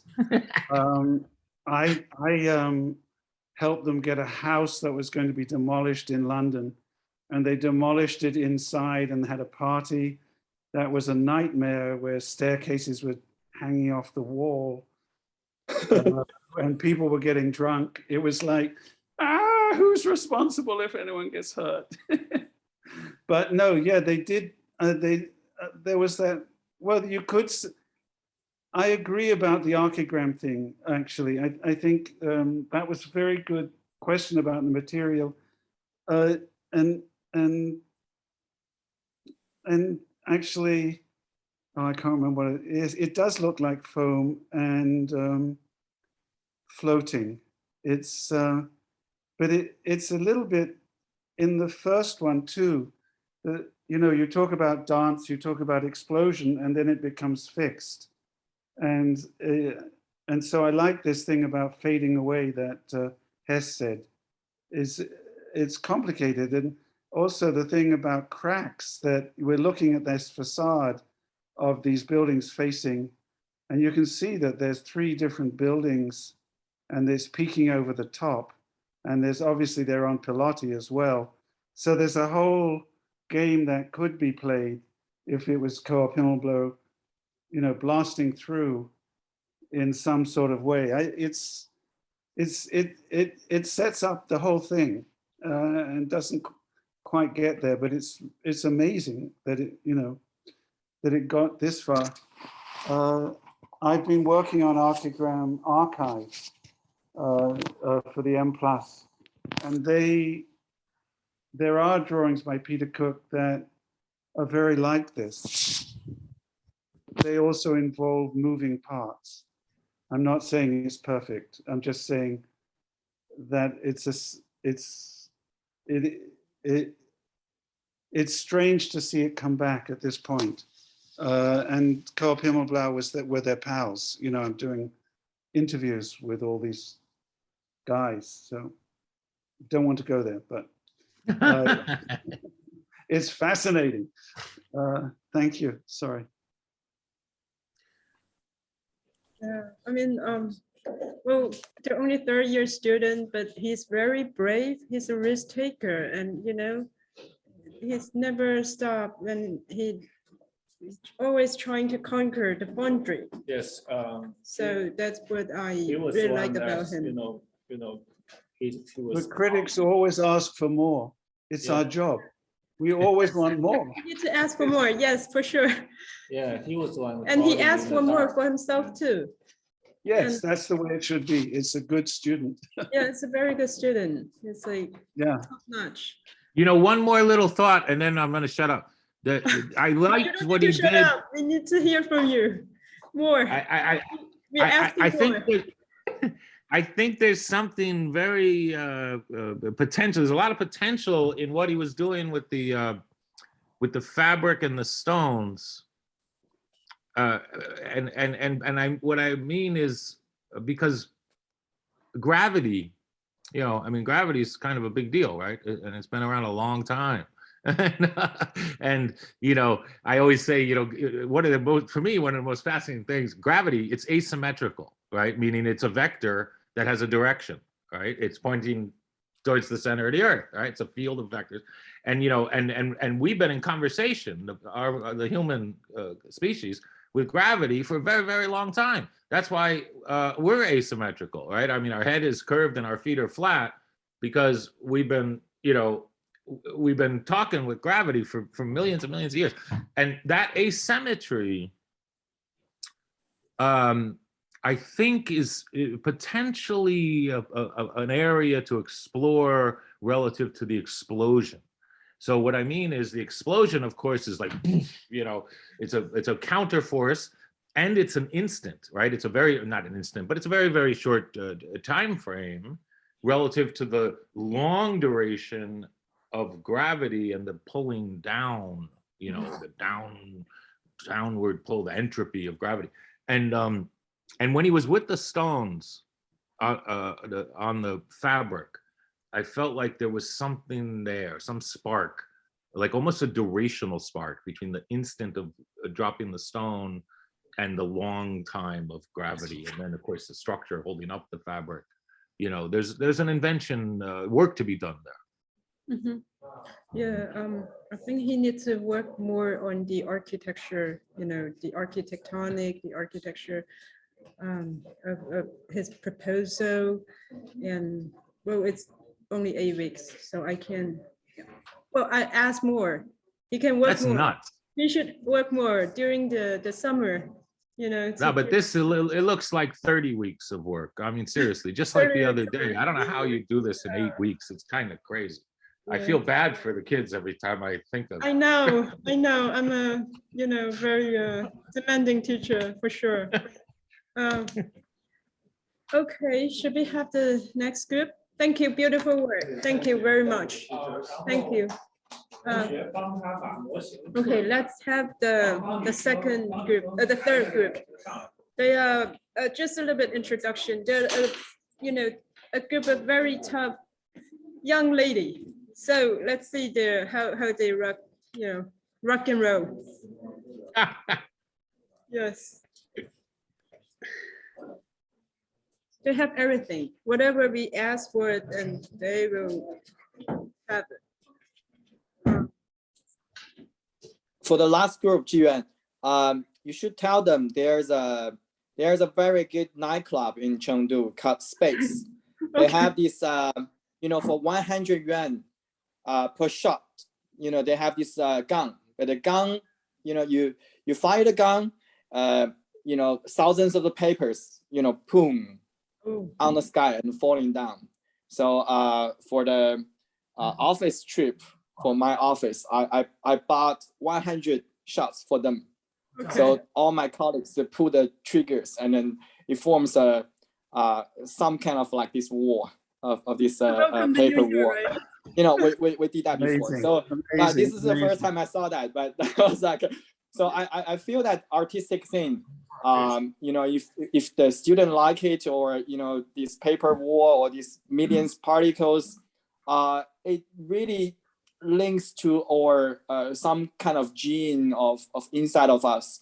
For the Buddhist idea, we're talking about 缘起性空, everything's formed by particles and go back to the particles. So right. That is only on a certain time, very short time. If you're talking about 100 years old guy, it's really short in the universe, right? It's just every object, every single piece is their destination. So I think that is, even architecturally or in a way of urban design, I feel that the pre-study of those particles doesn't really strong link to what he got as a result. But but for if we go to the artistic phenomena or the approach, I feel that has a very strong potential link to his stuff, and then even the the potential for the next step. Yeah, but I think that's too much beyond to the discussion of for architecture course. Yeah, in the semester, I asked him to give us a theory about his particle urbanism. So that's the question I asked, for him. Okay, let's welcome the third group.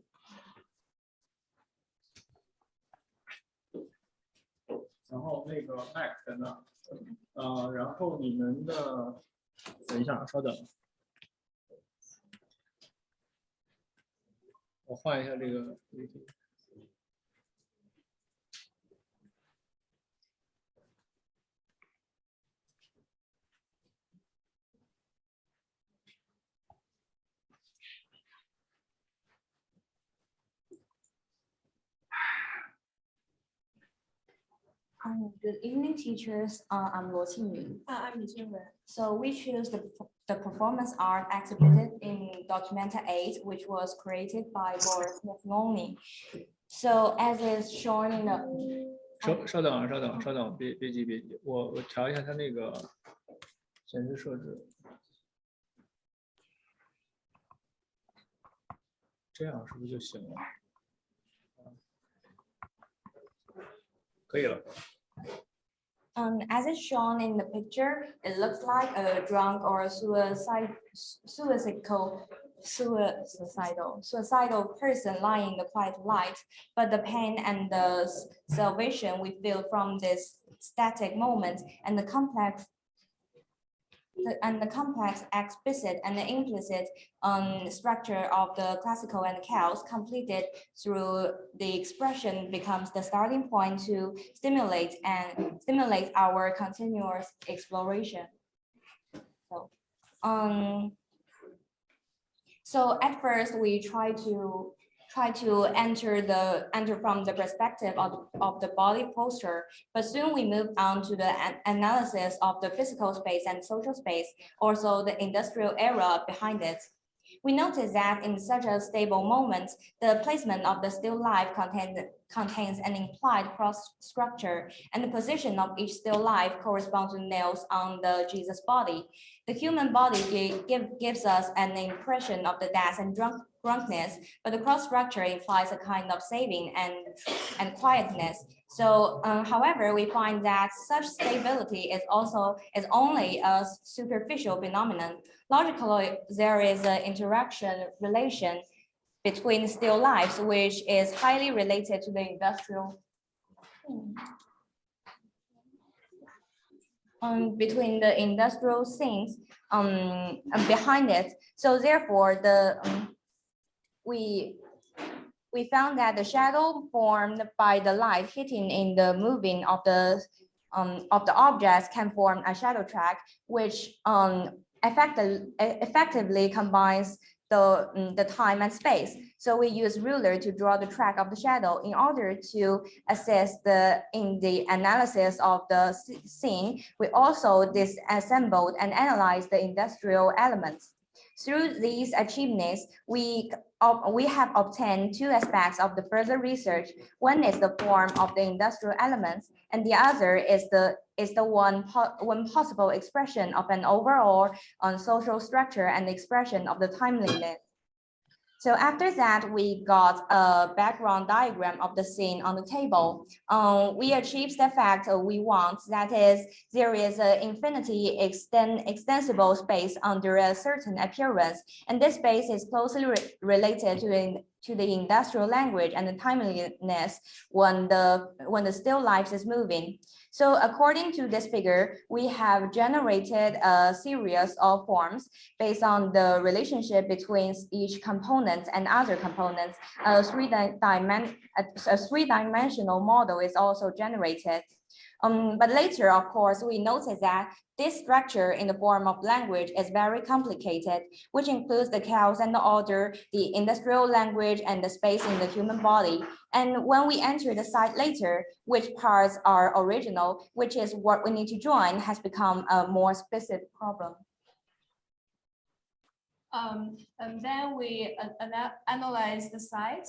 The site, which is the power station of Jiaozuo, situated in the destination of a railroad track. This railroad track is very important for this city because, as we know, Jiaozuo is flourished by coal and mining, and the railway track connects the mines to its destinations to other cities.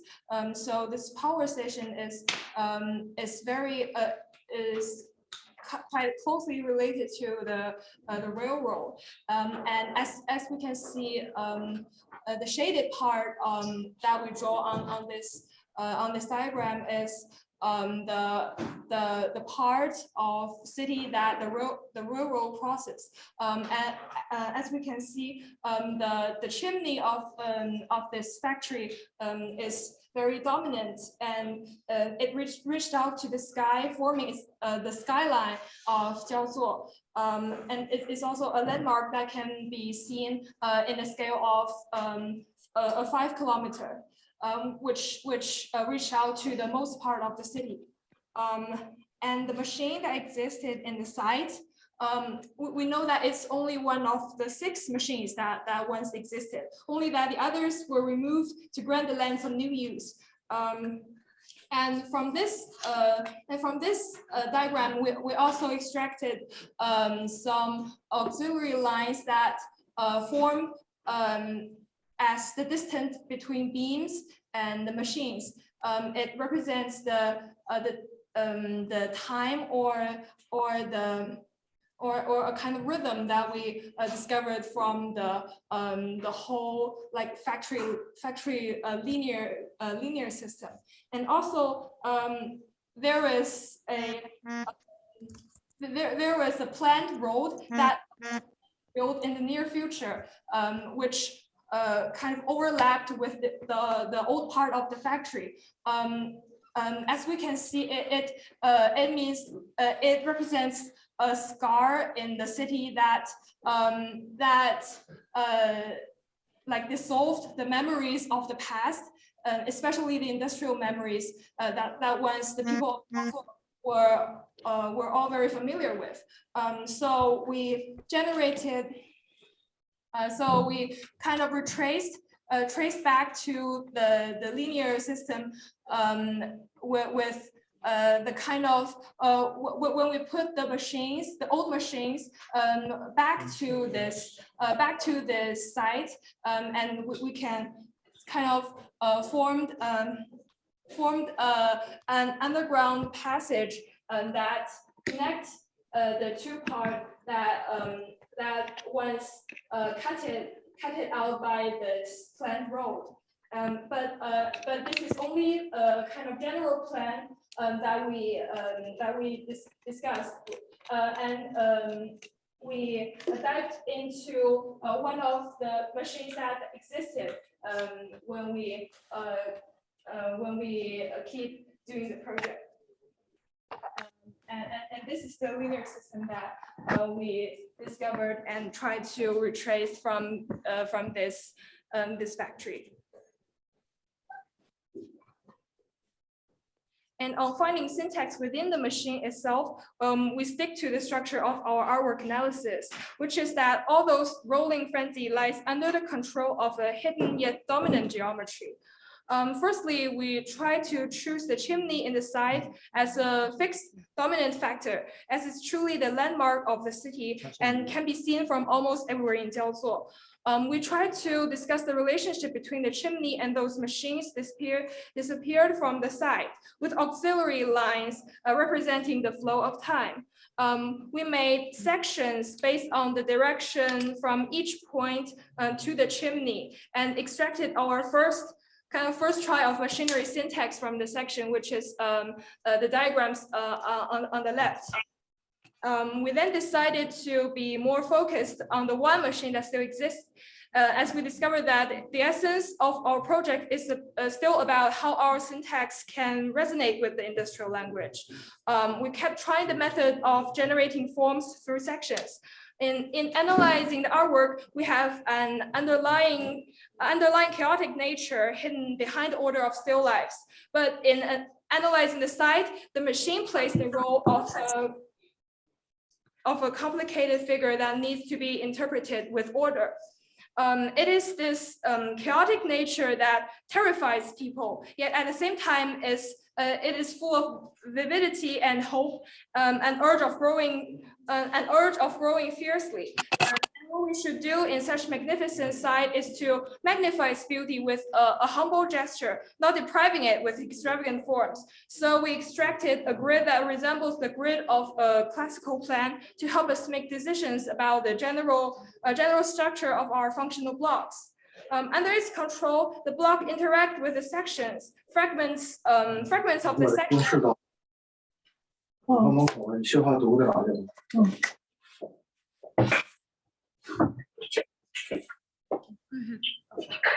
Fragments of the section hollow out the blocks, forming syntax of the walls and floors. As we can see, those shaded part of the fragment of the machines form a three-dimensional kind of space that interact with the machine itself.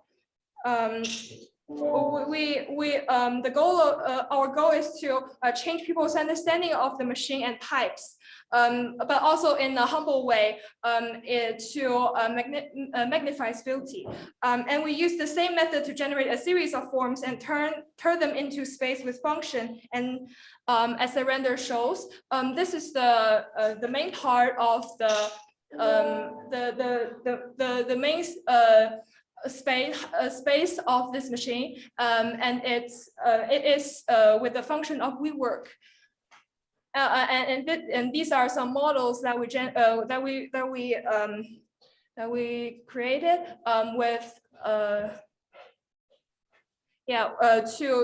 to show the relationship with our syntax and the machine itself. So after we established the internal order of the design, we discussed how to explore the temporal expression of the streamline in the industrial age, and how to establish the connection between the machine itself and the city through this combined time relationship, and also establish the connection between the classical order and the chaos shown in the sites. So here as an illustration, I'd like to say our program is a combine of the WeWork and the gallery. So it's because we hope to embody an intermediate state between the boundless vitality of Jiaozuo in the new era and the unchanging industrial scenes behind it. So today's we hope to show by building a part of the inheritance of the living condition of the current young people and the old generation who once worked here, and the dialogue between the two generations can be realized across a time zone. At the same time, more functions of cultural and creative park are introduced to realize the industrial upgrading. So there are three kinds of exhibits for the visitors: the industrial remains, the art exhibits, and the interaction between people and the old factories in the new living conditions. So after we realize our program, we first analyze the two methods of measuring times based on the machine operation in the industrial age. So one is the process of the machine itself, as is shown in the top of the picture. So it's from the core transportation to the combustion and then to the power generation. This is a kind of time that runs through the internal space of the machine, and this distortion also brings the synchronity of the different process time points. In a way, it's also related to the juxtaposition of the multiple possibility and our art analysis. So the second time zone is the maintenance of the streamline of the workers, which is a kind of circulation ascending logic. And this gap between the machines is closely related to the urban landscape. But at that time, in this highly aesthetic significance has not been well explored. So and this kind of highly regular internal logical and the logic and the external correlation after cut to fragments is also consistent with our classical and chaotic spatial logic and our early analysis. So therefore, we recombine the inside and outside of the core machine according to the logic of the Caesar stairs, forming the core exhibition space and the WeWork salon space between the machine, the glass, and the internal wall. This section runs vertically through it and perceiving the core of the classical order. After by determining the water tower tracks, rivers, mountains, and several others important landscape level, our maintenance of the old streamline is cut, selected, and reconnect. At the same time, we take the advantage of the new public space in the landscape level placement, form the intersection between the inner ring and outer ring, bring the possibility of a restructuring and the alternating between the different time series. So as a result, we attack the inner wall and the outer wall of the machine to form two groups of ring cores and form the overall landscape and function loops that were cut on the outside and created an interrelation of many core function points. And this reorganization is based on the machine internal linear operation order and the circular maintenance operation logic of the aesthetic mining reached. Here we return to the functional block cut by the classical order. So taking the laser group and the lab group as an example, we got a relatively complete U scene after the streamlined function, the internal and external connection and public space placements. This includes our previous exploration of formal language and the organization of the overall logic. This is some of the sections we drew of our design.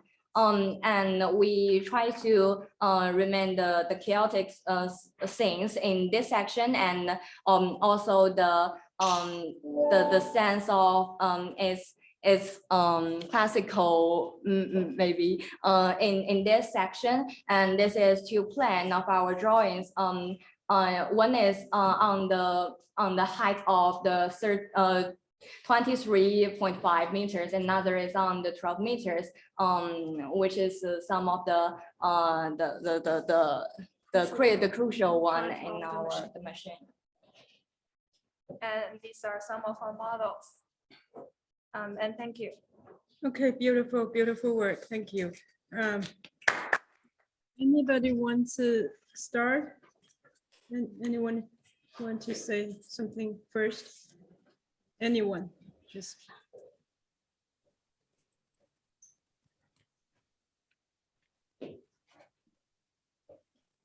Well, you basically speak about the machine, but on the other hand, not other hand, but at the same time, I want to say something about the quality you present the whole project. The way you present it, the way you draw it, it's just beautiful and excellent. It's beautiful. This is a kind of comment that I would like to make about your representation and the project itself.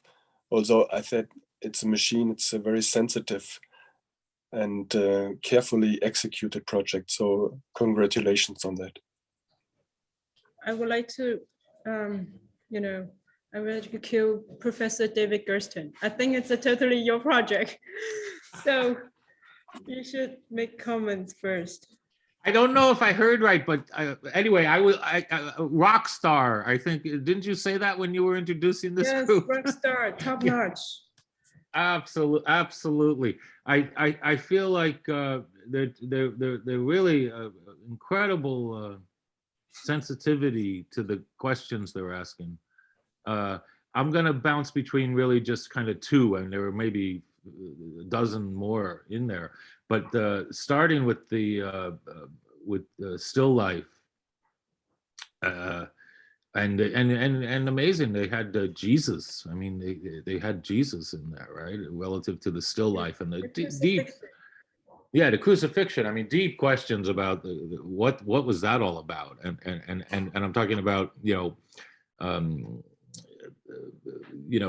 still stopping time. I don't want to take too much time to do it, but I'll just say that one of the great figures we had at Cooper back in the day was a surgeon, a surgeon. I mean, like a doctor, medical doctor named Richard Selzer, who would come and do incredible talks on art. And he did a talk one time on an ivory crucifix, a crucifix carved into an ivory tusk, like an elephant's tusk, curved ivory crucifix, which it would take 20 minutes to really even scratch the surface on what he did. But I'll just say the question of the still life, the crucifix, and ivory. He went into the medical conditions of Christ's death on the cross, and the dehydration and the collapse of the lungs, and then he went into all that as a surgeon, and he was talking about the sensitivity of the pressure of carving the ivory, right, the scalpel, and pushing this into ivory, and then he went to the medical conditions of the elephant's death. Now think about what I just said, right? Like that there was this interaction, the ivory crucifix as a still life was the interaction of these two, like odd symmetry between the elephant when the ivory was taken and Christ's death on the cross. And I don't want to put all the weight of that on this. The reason I wanted to go there is I feel like that these people, these two wonderful students have, they're asking this question relative to the city, right? Meaning, city as still life, and the stillness of architecture against which we live our lives, or through which we live our lives, so that in some way, meaning they've achieved a level I would almost say of music with their spaces. I would even say painting, like Morandi, the question of still life, where it actually starts to touch our humanity, and it helps us understand the city with all of its workings, as somehow a still life that is emerging from our lives, literally from our lives, and we're in conversation with that still life. And boy, I mean, if that's not a magnificent proposition about architecture, right? That architecture could be pursued with that depth of humanity. I think that's what we need. It's in a way the reason I went to Selzer is that he was sharing these large interactions over time, and I feel like these people are doing the same. Yes, beautiful work. Who else wants to make comments?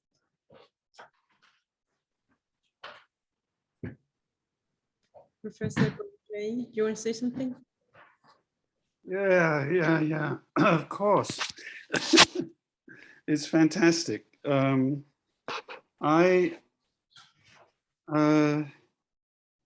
It's so hard.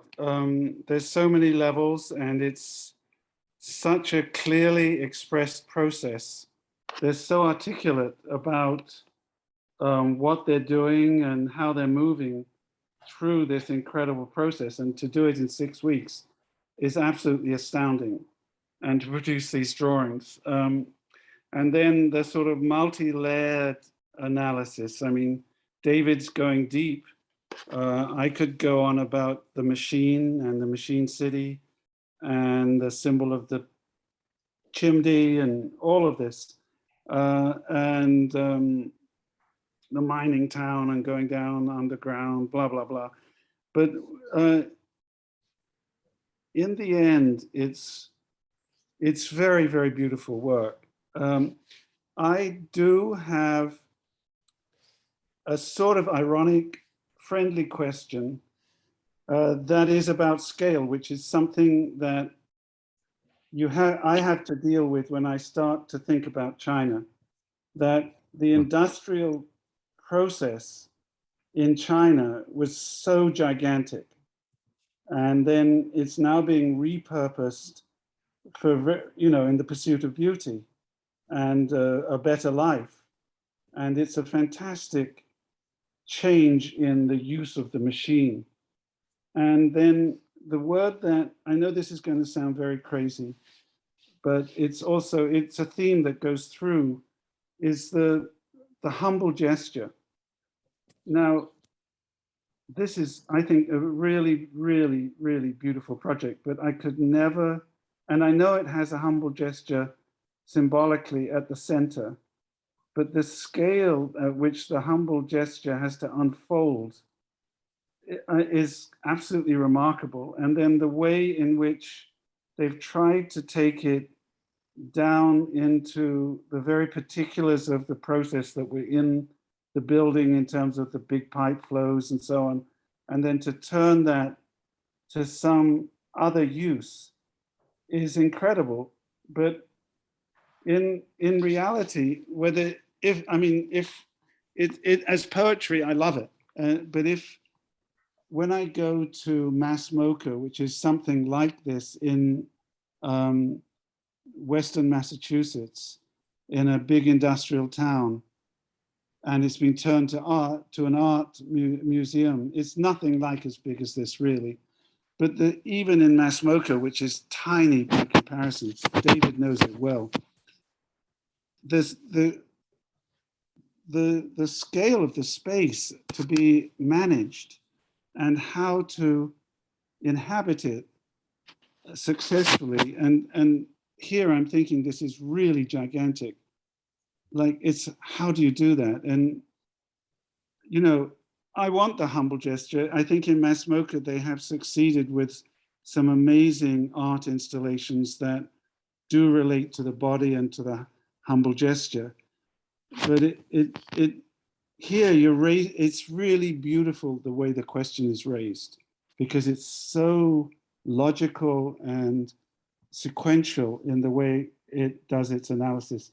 I feel humble in front of this thing, but I do still wonder, and it's impossible in the time really to deal with it. And then is it impossible as a gesture to actually take this down to a human scale? I don't know, it's a question. And then David's bringing all this other thing into it, but that's where I think it's fantastic work, but how you really get it to the humble gesture to actually come into reality so that you feel it is really difficult in the light and so on in this scale of section. And if you put a human body into this section, it's like gone. It's nowhere. The pipes are bigger than a human. I can see a ladder on the exterior. I can see a room in the top right corner. It's like, this is gigantic. I'm going to shut up now, but it's a really beautiful process of teaching and design, and I'm totally in awe. But I still like, what would this really be like? We know there's the art factory conversion in Beijing of the East German one with the, I can't remember the number, with the beautiful curving roofs.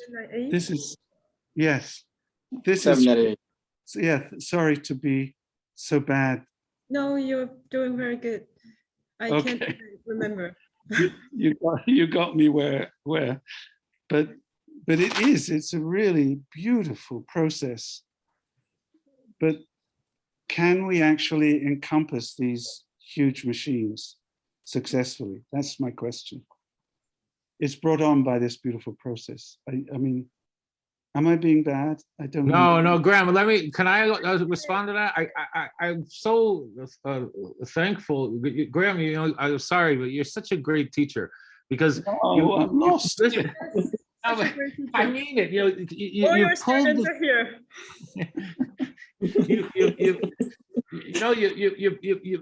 You pulled the thread of exactly what we could offer other than the celebration, which is, it's an incredibly nuanced lesson that you're offering here, because the question of scale is profoundly enigmatic and important to architecture, and it's something that is so often gotten wrong, and for reasons that are complicated and take a long time, that have to do with drawing and architectural ideation, and the enormous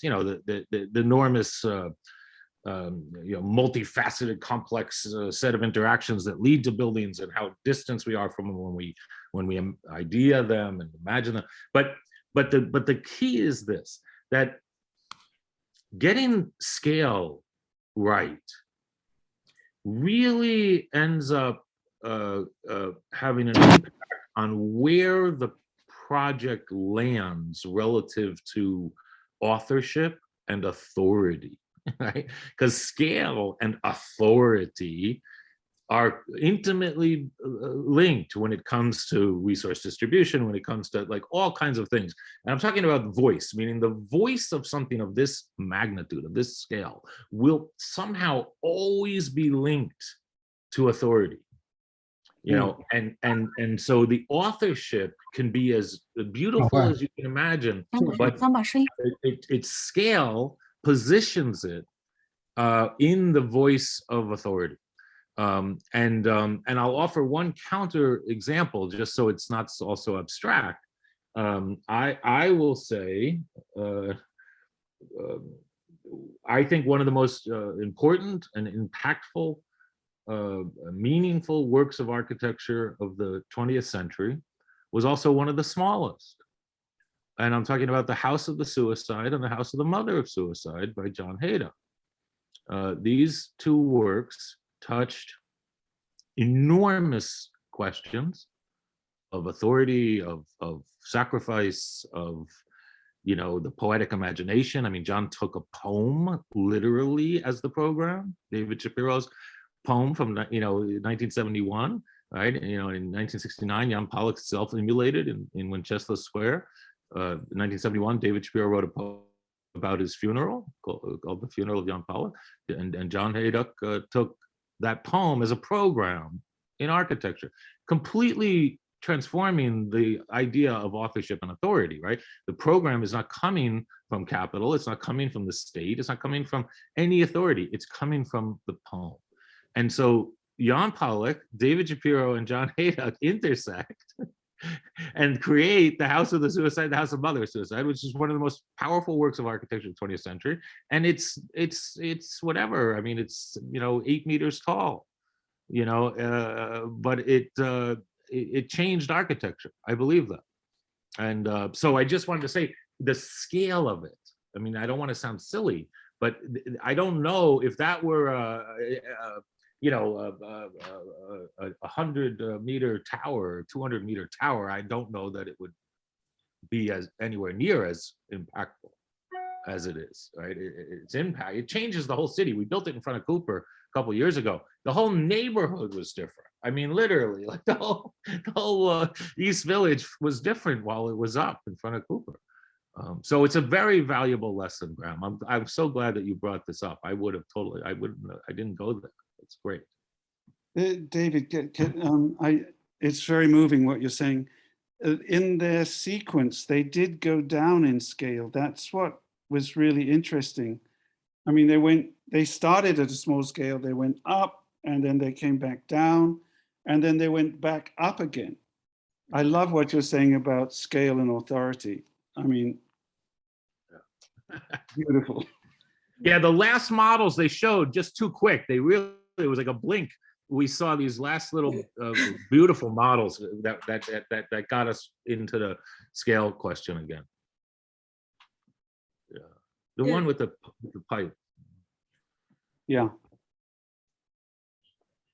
Well, I think the scale question has something to relate to the background of the project. It's a real project.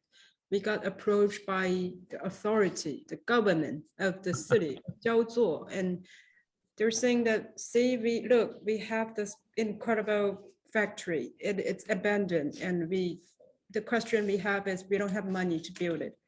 So, but we still want to, you know, reactivate, regenerate our city. What do we do? So what we offer to them is like a little small scale project, which is easier to start and effective to change the whole, you know, industrial context.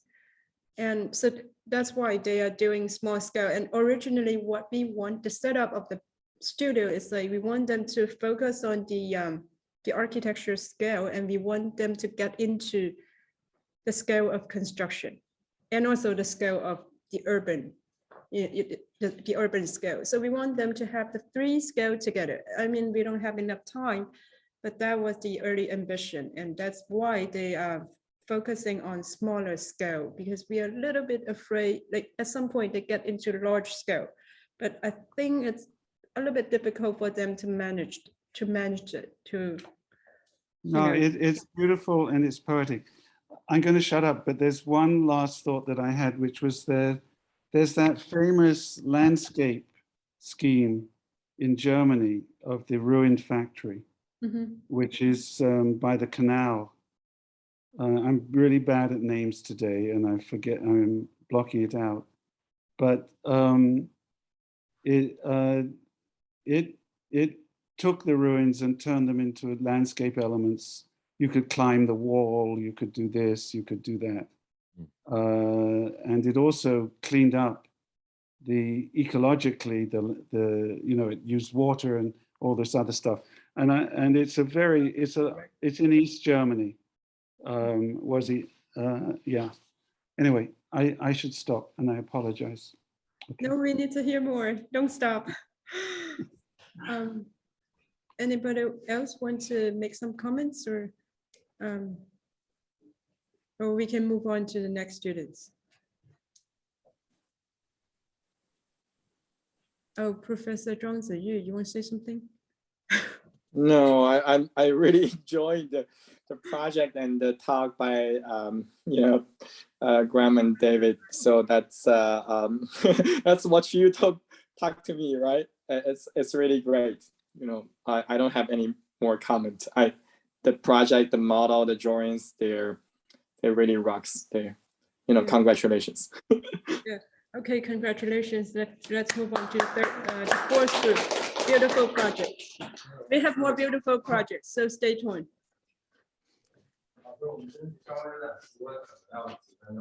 Okay, they need to take a few minutes, so we can just talk, and so far, anybody wants to make comments on the student work or our project, and we can more history. More history, more reference, more information to help the students. I just want to go back to one point since we have time. I really want the students to. Am I on mute? No. I really want everybody, the students, to understand this scale question, because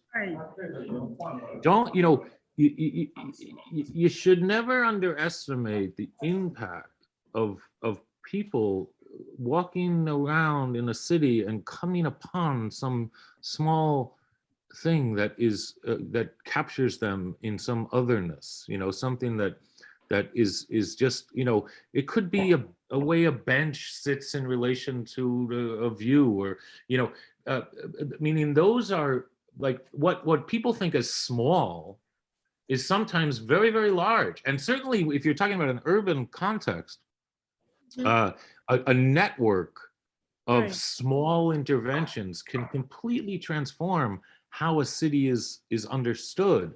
And so I guess what I'm saying is large and small, when we're talking about scale, are not fixed conditions. It's not about size. Something having a huge impact on the scale of a city is not about its physical size. It's about how it understands the city. Right. Well, some people are doing syntactical, small scale projects throughout the city.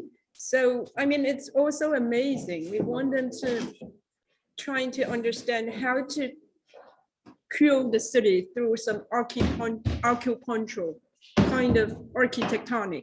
And that's very realizable in a way, feasible in a way, because large project, you face large budgets and lots of people, balance of the constituents and so forth. So it's very difficult to push forward. Or it might be very easy to push forward in China construction environment.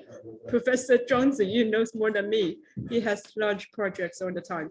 And but we also want the students to understand how the scales connect together, how it's not an empty architectonic, it's got supported. The architectonic is in the detail scale, in the architecture scale, and also in the construction scale, and also in the urban scale.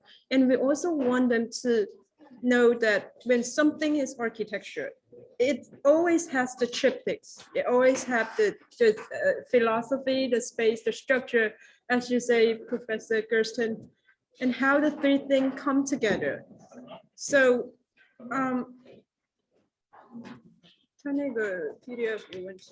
so that's why we trying to, I mean, like right now, after the students, after they graduate, they face the Chinese construction environment, and they would have lots of opportunities to build. So we want them to build their solid groundwork from school. When they're in school, we want them to understand what's good architecture, what's bad architecture, what's just formal expression of the city, and what's really architecture. It could be really small, but we want the three things come together. We want the three scale to be coherent. Yeah, that's the a little original thought of the project. You know, there's another piece by John Haydock that I think really beautifully touches on the scale question. It's one in New York. It's called the Conciliator, and he built it in front of the Flatiron building. You know, over you know, in the 20s. It's incredible because it's really ultimately a tiny piece relative to the city. I mean, I don't know, it's like a few meters tall, but it changed the whole square. I mean, mostly because of its relationship to the Flatiron and the plaza, Madison Square Plaza. You can see that, you know, I think that talk I did on John called Haydock, Hamlet, and the Ghost Promise. Didn't you translate it? Yes, we need to share it to the older students in here. You put it in Chinese, didn't you? Didn't you? It's in Chinese, I know that. I think it's been introduction, but another student of yours from RISD, I think she did the translation. I see. It's in Chinese, and I show that piece in that talk, Haydock, Hamlet, Ghost Promise, the Conciliator. If you just look at it, it says everything that I was trying to say about the city and scale. Yeah, I just want to quickly show the project that you were referring to. Sorry, this is the one that you just mentioned in Berlin. A little bit focus, Chris. Just 1 second. Yeah, it's because of my camera, sorry. Anyway, it's by Louis Lidl, by the architect is called Ludwig, Leo Ludwig. Very strong, powerful project. What year is that? Just 1 second. It's from the 60s, I guess. I recognize it. Yes. It's a very nice concrete model. Oh, they have a nice model, this group. They are also rock stars. Yes. We have lots of rock stars. They're like crazy. Yeah, they're crazy. Crazy kids. I'm just curious, like the model material from the last group, what is that? Like metals or? No, it looks like metals, right? And painted as metal. Well, it's very difficult for the students to make models during the, quarantine, during the COVID-19, Sure. And I keep asking, so they do some hand drafting and some models. So we appreciate that. Okay, let's have our students. Go ahead.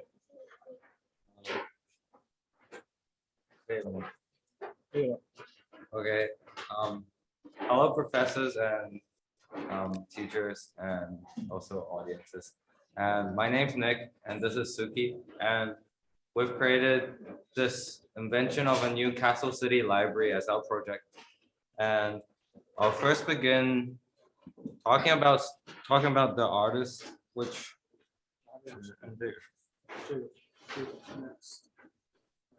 I'll begin talking about. I'll begin talking about the art analysis that we went through and the specific artist that we've chosen. So the artist that we've chosen is Doris Cicero. She's very famous, and she's participated in lots of events, especially Documenta. But the subject that we've chosen is actually not in Documenta, but actually proposed in her home city, Bogota, in Colombia. And it's called November 6 Y7 2002. And this project is created on the facade of the Justice of Palace. And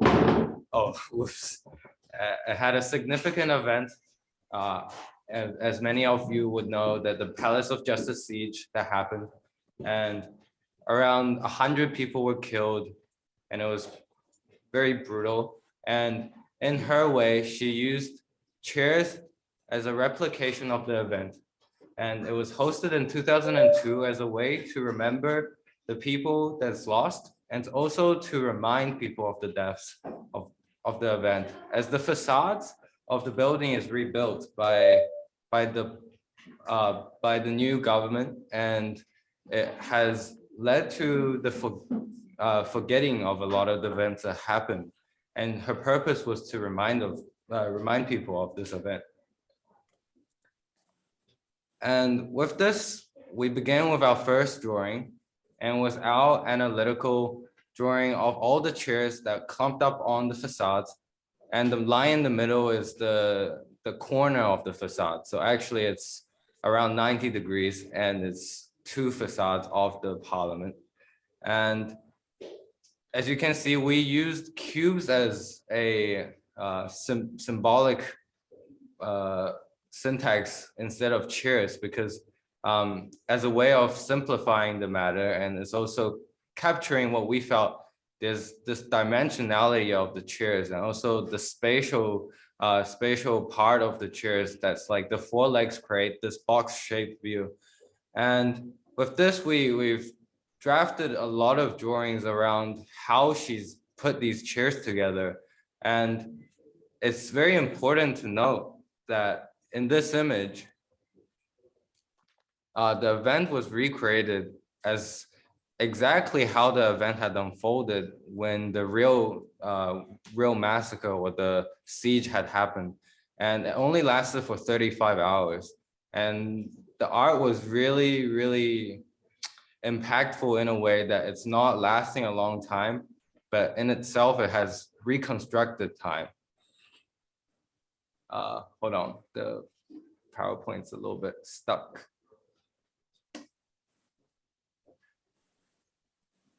And we took 2 approaches to the chairs. One was tracing the elements of time. Each chair was put at a singular time, and they create this long path that originates from the first chair to the very last. And this element was the most rational one that we had. The other one, we used the boxes of chairs and extended the edges of the boxes. They create this intercepting elements that's almost as if like the memory and the people who were lost in the siege were fused together. And we used these 2 drawings as our main directory to create our syntax. And along the side, as it was a public intervention, we investigated the city and our own interpretation as how the traces of the city was put on this facade. This came out, one of our very models, which isn't on the table currently, but it was to 3Dify the time variable drawing that we had. And this model, which is one of our first concrete poured models, it was used to replicate how we would see the second drawing about memory. And this, in terms, it was layered, and we created sectional drawings and to evaluate what's really special about the space. And next, we decided to pursue about the memory path more than the time one. And this came the second prototype model about our syntax. Along the side, we tried to do a tessellation of the time drawing, but this was ultimately put away as another choice for later, probably. And it came to site analysis. So the site that we've chosen is at the center of this drawing of Kassel, Germany. And it was proposed, the city, though, as mentioned, maybe not particularly beautiful, but it's sure has seen a lot of events and historic precedents. And the 2 maps ranged from 1889 to 1995. And you could see that a lot of the public spaces have not changed, but a lot of the buildings around them have changed. And so we begin to locate our site at this field in the middle of the city, as in the new and the old city between the river, split by the river. And out of this investigation, the slope around the field was very, very interesting to us because it was built on the debris of the World War II. And we managed to find traces of all the debris of how the war, when Kassel was bombed, all the decomposed and all the destroyed buildings was over time picked up and put at this hill as a collection. And during the first documenta, it was designed to be covered by these beautiful flowers and greenery. So out of the city, we felt the most important and that had the longest time element was the axis of the city. We took it as a more conceptual way, as in we took the river as one of the axes of the city and one literal axis that ran through the city since the 1800s and the train stations. And out of the three, we felt like this became the most important datum of our investigation on how to approach the city and approach the site. And so we decided to employ the similar methodology that we've gotten from creating our syntaxes from the artist's drawings. And we created 2 blocks. And so the first one were made from the age from 1700s to 1943. And the other one is made from 1943 to now. How we trace the axis is how we trace the slope. Yeah, and the way we trace these shaded areas is exactly the same way how the slope was traced, but possibly different is that rather than locating sites of buildings, we also included the public spaces because we felt like the divide between 1943, well, we put as the war, have created new spaces and these public spaces that sparked out of nowhere. And it's very interesting to us and it's illustrating how the city has changed drastically. And it's like an imprint of the city. So then we used the two blocks that we've chosen and we put them on this elongated site. And it's stretched and it's cut by the local control grid lines that's sparked by the city. And then we created these models. So the ones that has a frame around them is the positive model with the actual spaces that's cut by the public spaces that we imprinted. And the foam model is the model of all the spaces that we've drawn from the axis that we've taken before. And this is a site plan. So our agenda became creating this threshold between the old and the new city. The axis itself is like a representation of what the city has had come to. And we wanted to answer the question of what the city will become in a way that it picks up these remnants of the sites and create this relocation of views and paths towards the newer city of, across the river.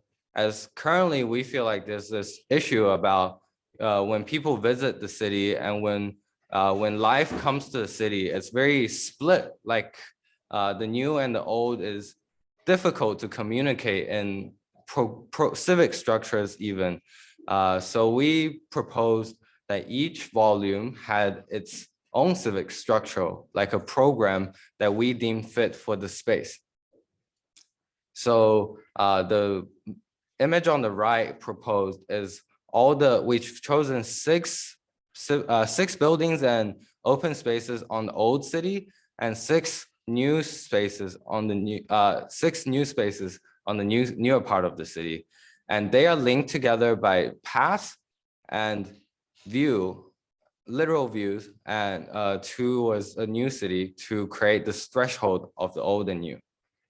And this is the site plan and the sectional model.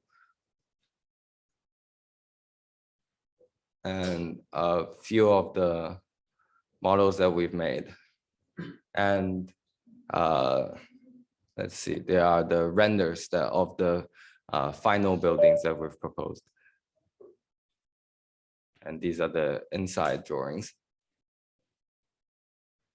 I would note that this render is specific about one location that we've deemed to be our forum program. It's like the bridge between the old plaza that's on the left side of the city and the new plaza that's on the right side of the city. And that would conclude my presentation with my partner. Okay, beautiful work. And you guys have a few very moving concrete models and beautiful drawings. And the architecture syntax is coherent from the art analysis, site analysis to the final proposal. So let's hear from our external critics. Okay, anybody wants to begin?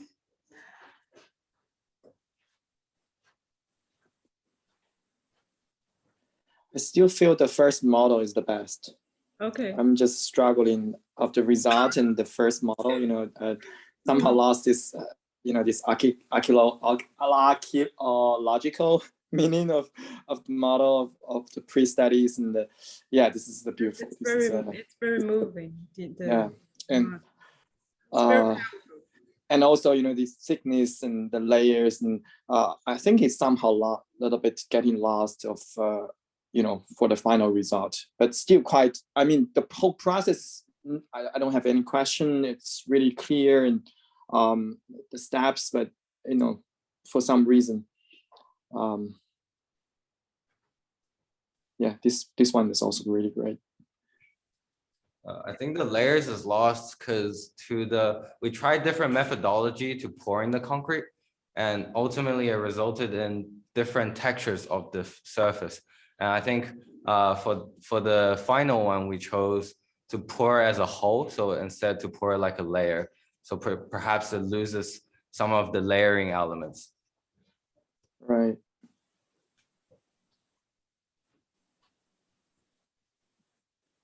Well, I'm interested. Can you hear? Yes. Okay. This makes, it's a very wonderful project, like all of them. But I'm interested in the public space that comes from this. It starts with a corner and a tragedy, and then it sort of turns inwards inside itself on the site, and is underneath, and with light coming somehow down and through between the fragments. And I'm just interested, like, how that internal involution happened. And then this is just me thinking of Zaha and the Peak, thinking about the new kind of public space that was three-dimensional, and elements could float in space, and were connected by off the hill by sort of terracing and ramps, and then floated inside this new kind of public space. And I see this as a descendant, or wanting to be a descendant. It's on the slope. It looks down on things. It looks across the river, and then it looks back at the old. And I'm not sure that it's incredible, it's done in 6 weeks, but I'm not sure that the actual space got designed in the end. It feels like a leftover space in between the different pieces going through. This is just me being a mean old critic, but it's like somehow, I hate to do this, but it's like the program is so nebulous that I don't, and yet they've found such an incredible hinge point in the city. It seems like a little bit of a wasted opportunity in terms of, I don't know what, the symbolic reunion in this building. And I'm being really tough on them because I think they're really good, and it's only third year, so yeah. But how is there's some drawings, I don't know quite where, towards the end where you get a sense of that public space underneath and going up inside. And I don't know if you can look at that and how the light comes down. I mean, there's exactly how you move through this and how it works is still a mystery to me. And here, this is perfect. You know, there's light coming down from the top in certain places. It's an amazing potential space, but I don't really know what's in there. You know, if you said to me it's a palace of justice, it's about memory, I want to know more. And then how those things shape this space. I wouldn't ask these questions if it wasn't a terrific project. You know that. So it's really high level. I'm going to shut up. But it's also very moving. It's got, you know, so much in it. Yeah, I was trying to push them to, you know, work, like to have the project to be a little bit more, how to say, like you say, the architecture scale, what's in the program, what's in the space, because they have a, you know, incredible project, and I'm just trying to see how are they going to inhabit the space. What does the space mean to you and to the city? So I kept asking them to have an interior hierarchy or interior logic of the interior space and the exterior logic of the city. And how are you going to negotiate the interiority and the exteriority, negotiate the old and the new? And I think they're on a good path. I mean, like, they have done incredible work, and I encourage them to keep working during the summer and the rest of their life. We should say goodbye and good luck. Okay, what about Professor Gersten? I think you're up to something. I saw it in your eyes.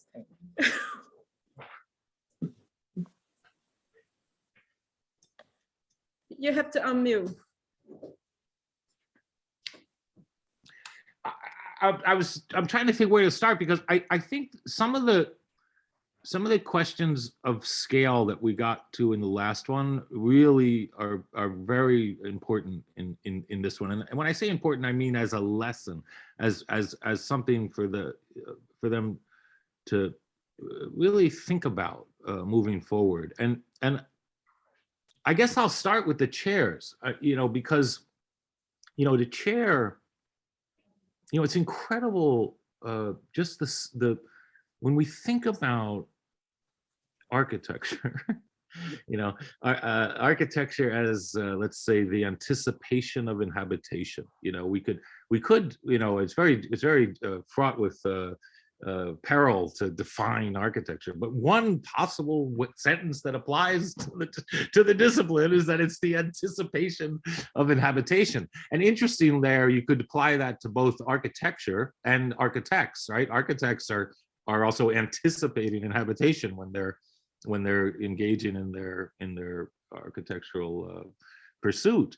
And so a chair is a really kind of beautiful expression of anticipating inhabitation, right? It's you know, the material, the substance, whether, you know, wood or metal or whatever it is, has been articulated, you know, like authored, like authoring, you know, there's a syntax to literally cutting the wood, let's say, that creates a space that it anticipates us. I mean, it's, you know, I sometimes think about it, it's literally like the chairs that we're sitting in, you know, they've been waiting all night for us to get up and come and inhabit them. You know what I mean? They're waiting, they're anticipating us. And I think there's something so powerful about what the artist in Bogota did relative to that and trauma. Okay, so I'm talking about the anticipation of inhabitation in relation to trauma. There's a very powerful sentence. I did some work with some kids in the hood, with them writing and performing stories of trauma from their lives. This is in my old high school. And pain that is not transformed is transmitted was the opening line to the play that we did downtown. Pain that is not transformed is transmitted. So this work in Bogota literally takes the intimacy of the chair and it tethers it to trauma, and then it creates a civic project, right? So there's a civic work, there's a work at the scale of the sort of civic and the social political and resistance and all of that, coming from the intimacy of the chair. And I think that lesson, like the emotive power of that work, would not be there without the chair, because the chair is calling up the intimacy of the body, of individual bodies that in that case, of course, are gone, right? So the absence of those bodies are made present by the chairs that bring an absent body to the fore.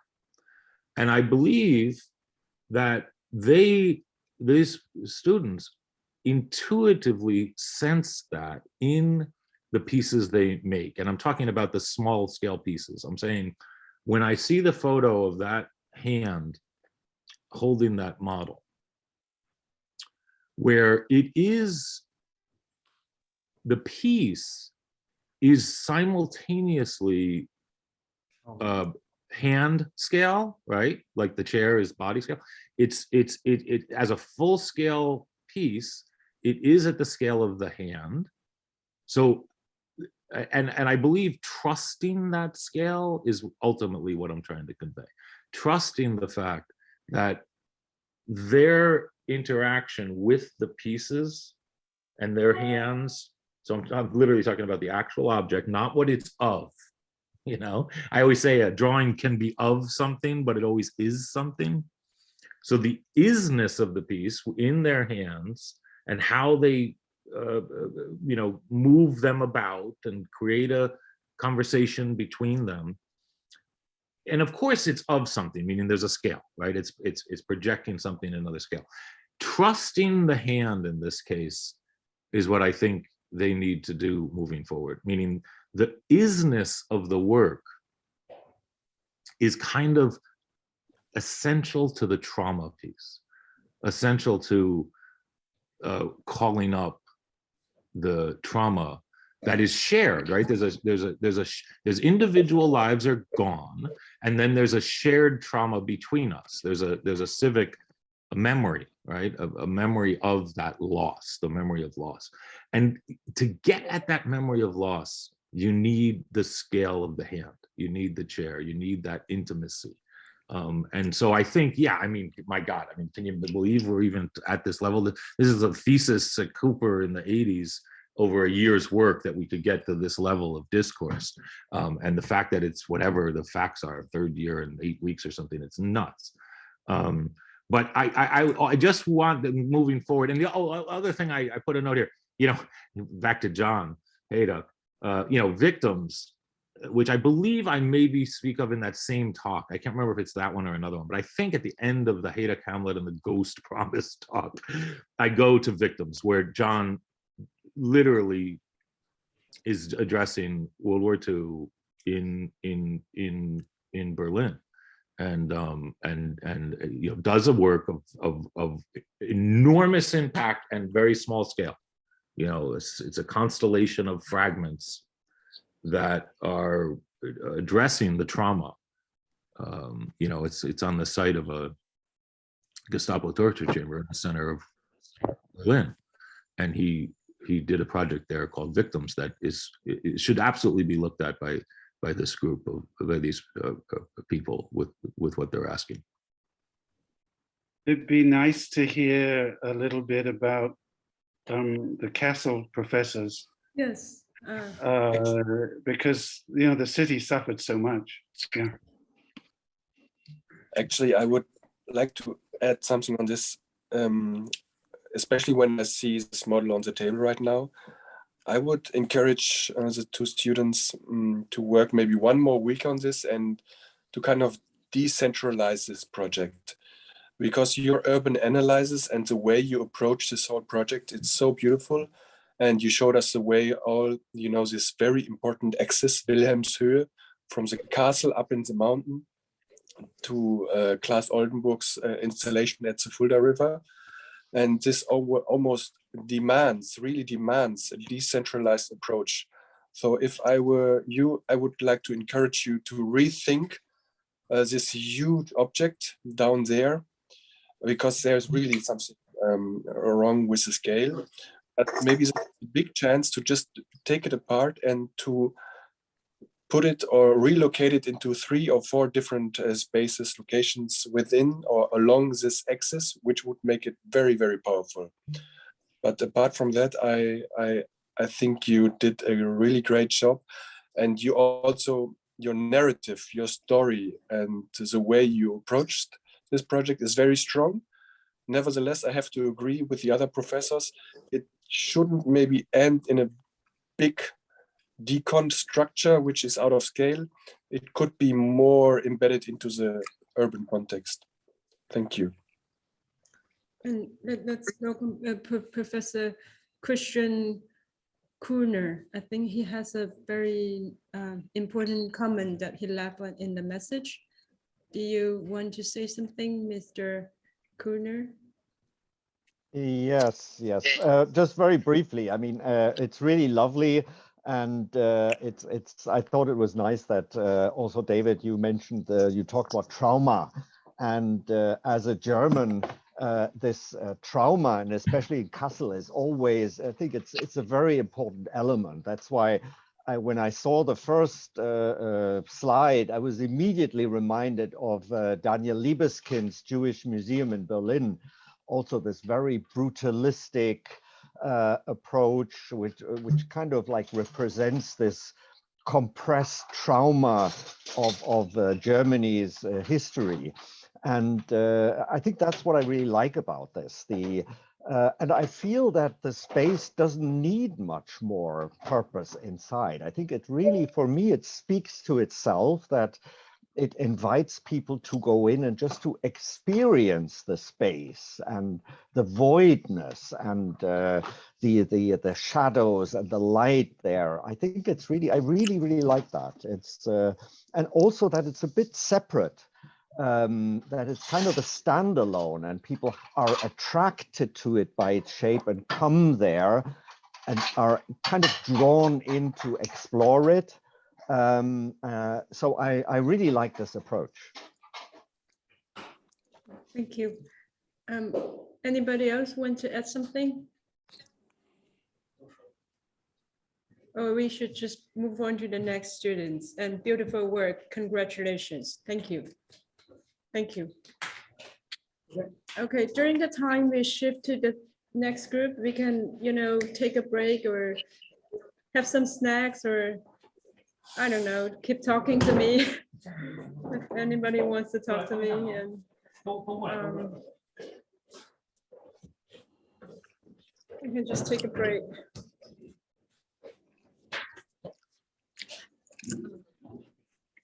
Yeah, I'm going to take a break. Yeah.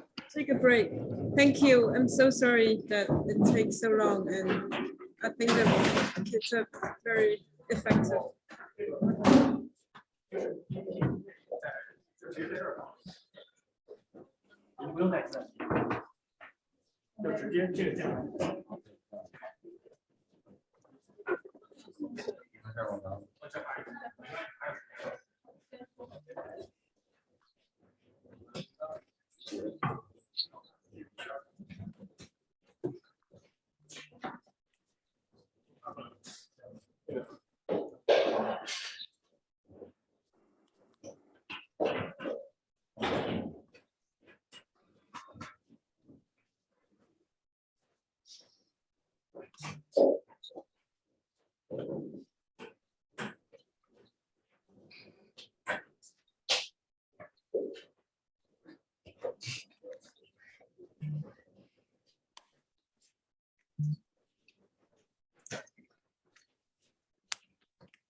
可能是。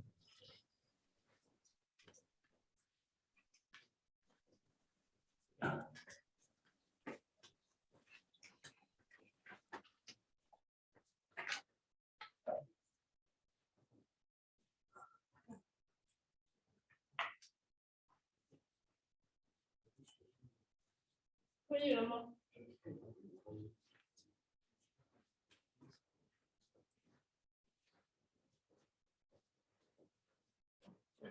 站在这边就开始。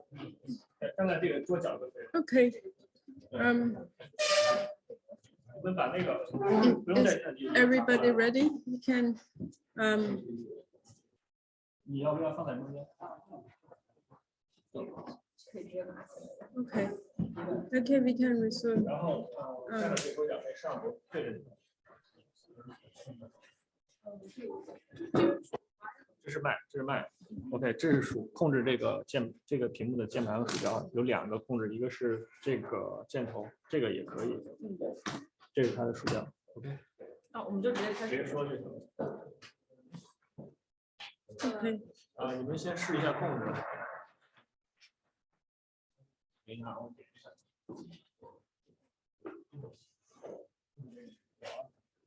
开始了啊。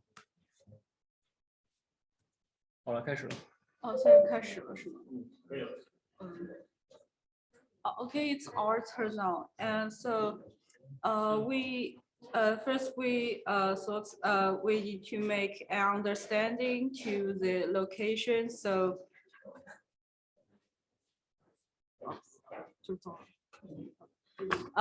first we'll introduce our site analysis.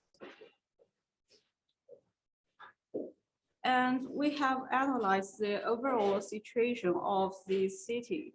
The east side of this axis you see here in the shadow in this picture is the first, and on the east side of this axis is the first settlement formed at the beginning of this city. And at present, a number of squares from the core area of the city, integrating culture, art, and commerce together. As can be seen from this picture, the buildings in the core city are mostly middle and lower floors, and the overall street facade is traditional. Due to its long history, the core city is scattered with multiple historical buildings, which are marked in red on the map. You can see here the red the red sides are the historical buildings. And these buildings play a lot of role when we choose our sites. And on the west side of this axis, the park far away from the city was built in the 18th century and is now the museum. And the historical buildings of the city are mainly distributed at the east and west end of the axis we choose. And the axis itself is also one of the important roads in the city. And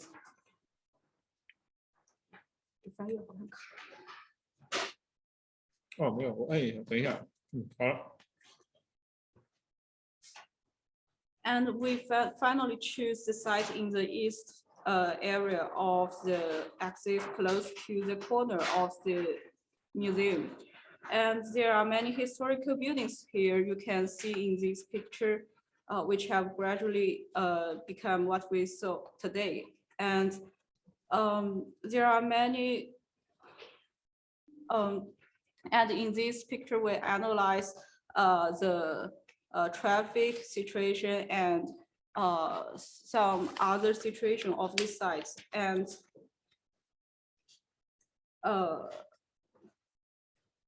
we hope that our buildings will provide a new perspective on the original city.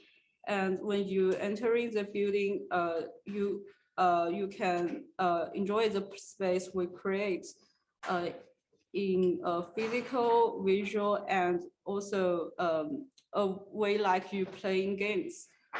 And for the memory of the city and the volume of the building, our building is very small and is just a bookstore. About the bookstore, before my partner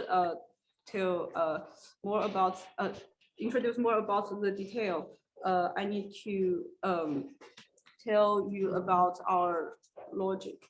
And because of the relationship between books and knowledge, the way we organize our space is based on the structure of the knowledge. And you can see in the picture,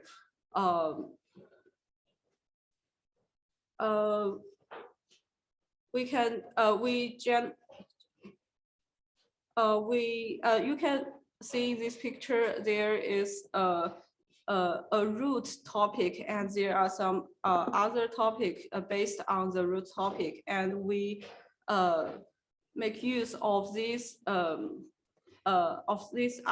to form our space. Okay. And it's the core space of our building, and it was shown here. And in this building, we focus on the use of light. And we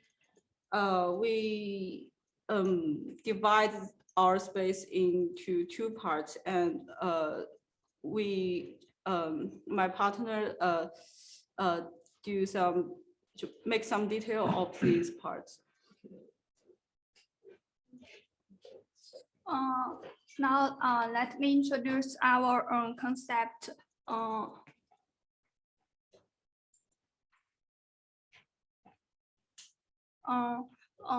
First, our concept is from the works of the artist Jean Anthony. Her work in Documenta 14. She used her body language as the raw material, and she weaves and stacks her memories with her brain waves that reflect her memories. So I get the inspiration. So I use my body language as a raw material, and then overlaps the memories of the body's past and get a system carrying complex memories. The picture is different time periods of deep sleep, shallow sleep, REM sleep, and awake state.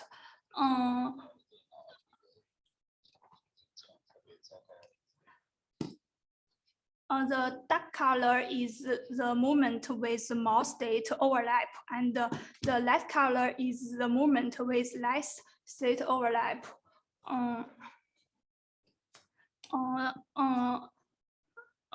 I use my sleep rhythm in a week to get the picture, and then I expand the strips of different shades in a two-dimensional space, and then to a three-dimensional space, and at last I get a prototype of the space.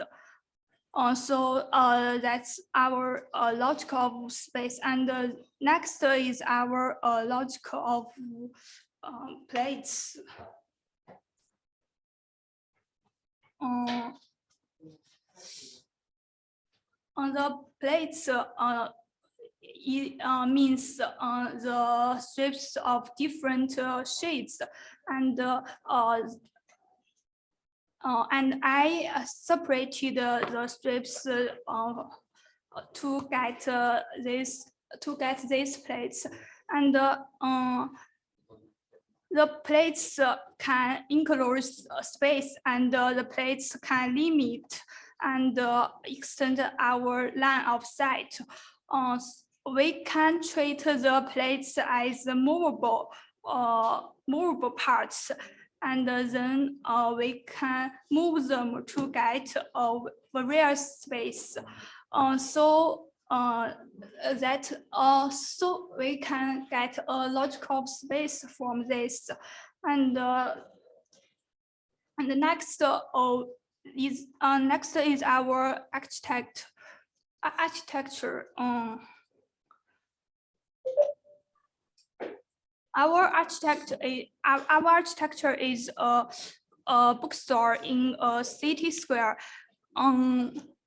In the architecture, there is two systems. The first is the structure system, and the next is the bookshelf system.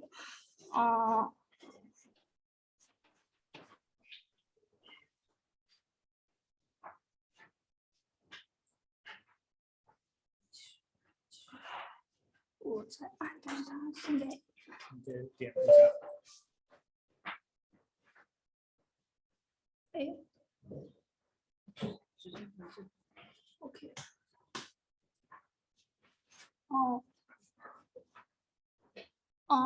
That's our structure system. In the structure system, the first the system is the system consists of stone pillars, and then we can use the logical of space. This means ladders in the space to get a streamline in the space, and then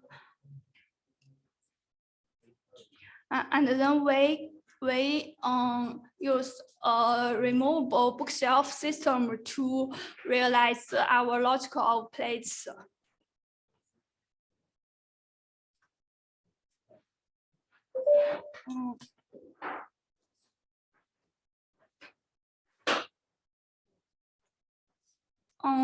That's our bookshelf system. The bookshelf system, the prototype of a bookshelf system is the first picture, and the bookshelves can move in straight and circular tracks as the picture show, and people can move the bookshelves to give way so that the angles and the positions of the bookshelves can record the people's traces. And then the bookshelves can be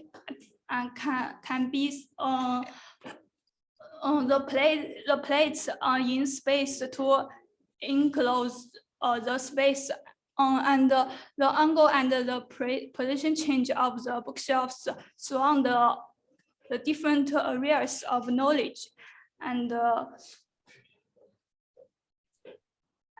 angle and the position of the bookshelf at each moment in the past is the memory of the specific state of each moment in the past.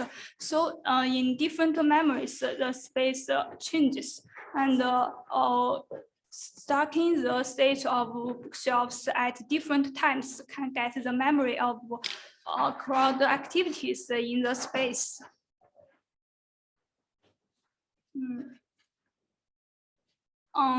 So that's the structure system and the bookshelf system combined.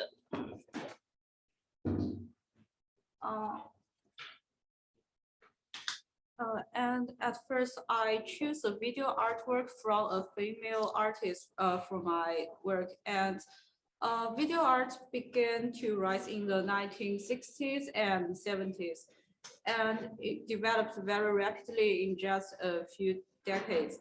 And in the process of watching this video, I noticed some the frame I list here in the picture, and the change of the space shown in the picture, shown in the video.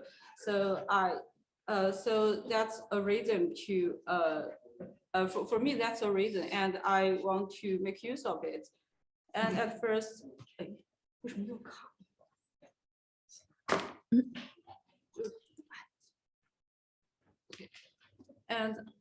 I analyzed the city, the location we choose by this way, and but unfortunately we didn't make use of it. And but the final work here,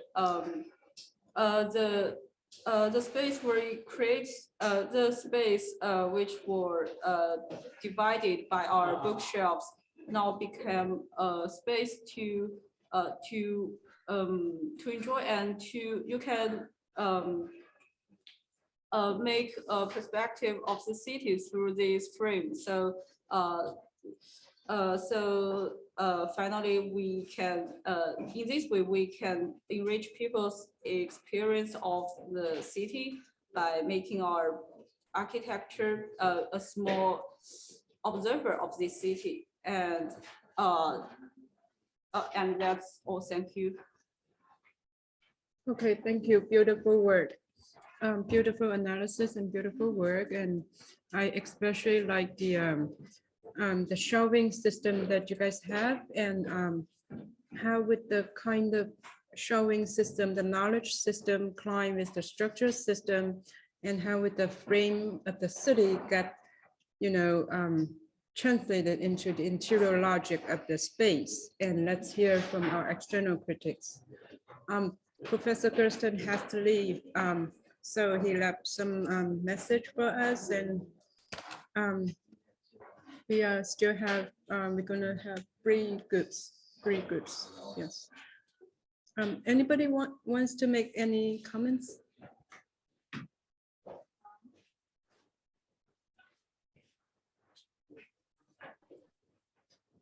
Chris, you want to say something, Chris? Yeah, there has been so much said already, so we have to keep up. Well, I guess this topic it's extremely relevant, and when I think about exactly this location, which is probably one of the busiest and most active spaces in Kassel at Friedrich Square, it's an interesting, almost contradiction to place this bookshop with this sort of memory and context, historic context there.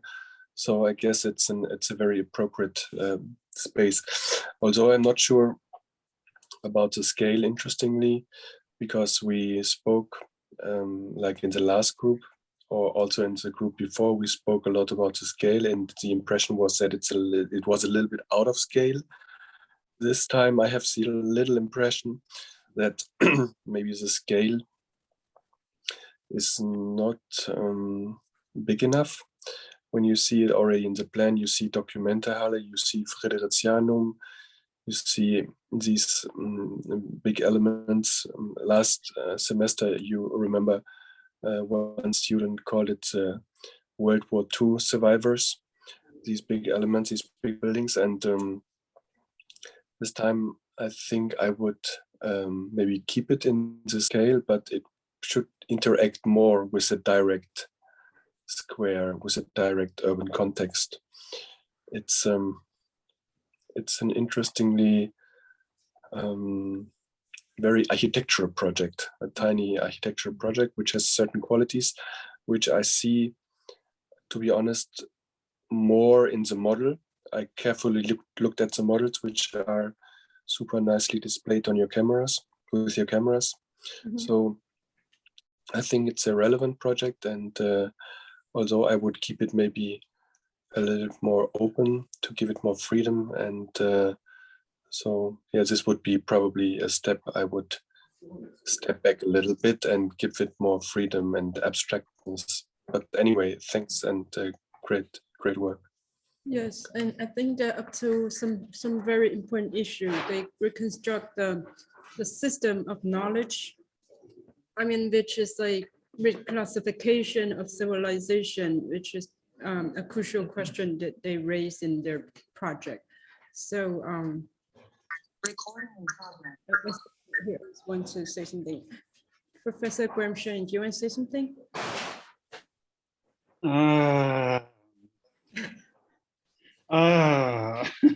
Thank you for joining.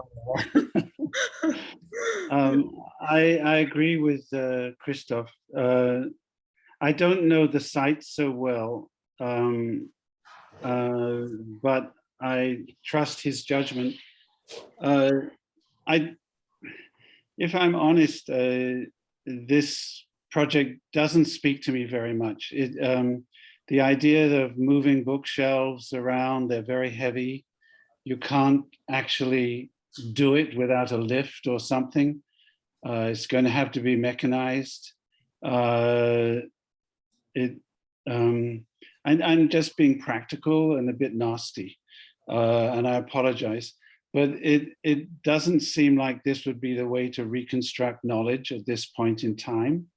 And also, this is really hard for Germany.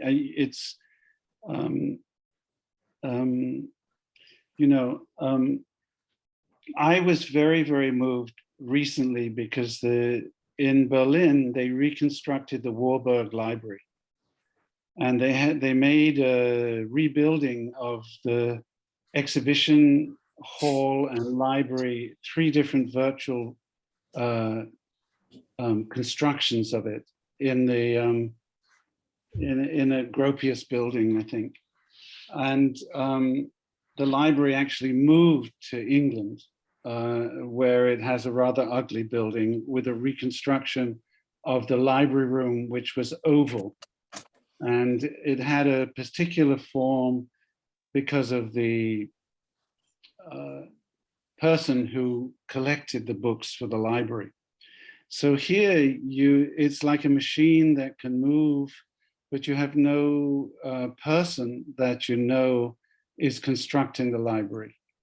Last weekend, I went to interview Robin Middleton, who is a great historian and librarian, in his house. And his house is an old ceramics factory in Lower East Side, which looks like nothing on the outside. And then inside, there's this amazing collection of 19th century, 20th century, 18th century books about knowledge and history of architecture. And it's like a labyrinth. Only his mind can hold it.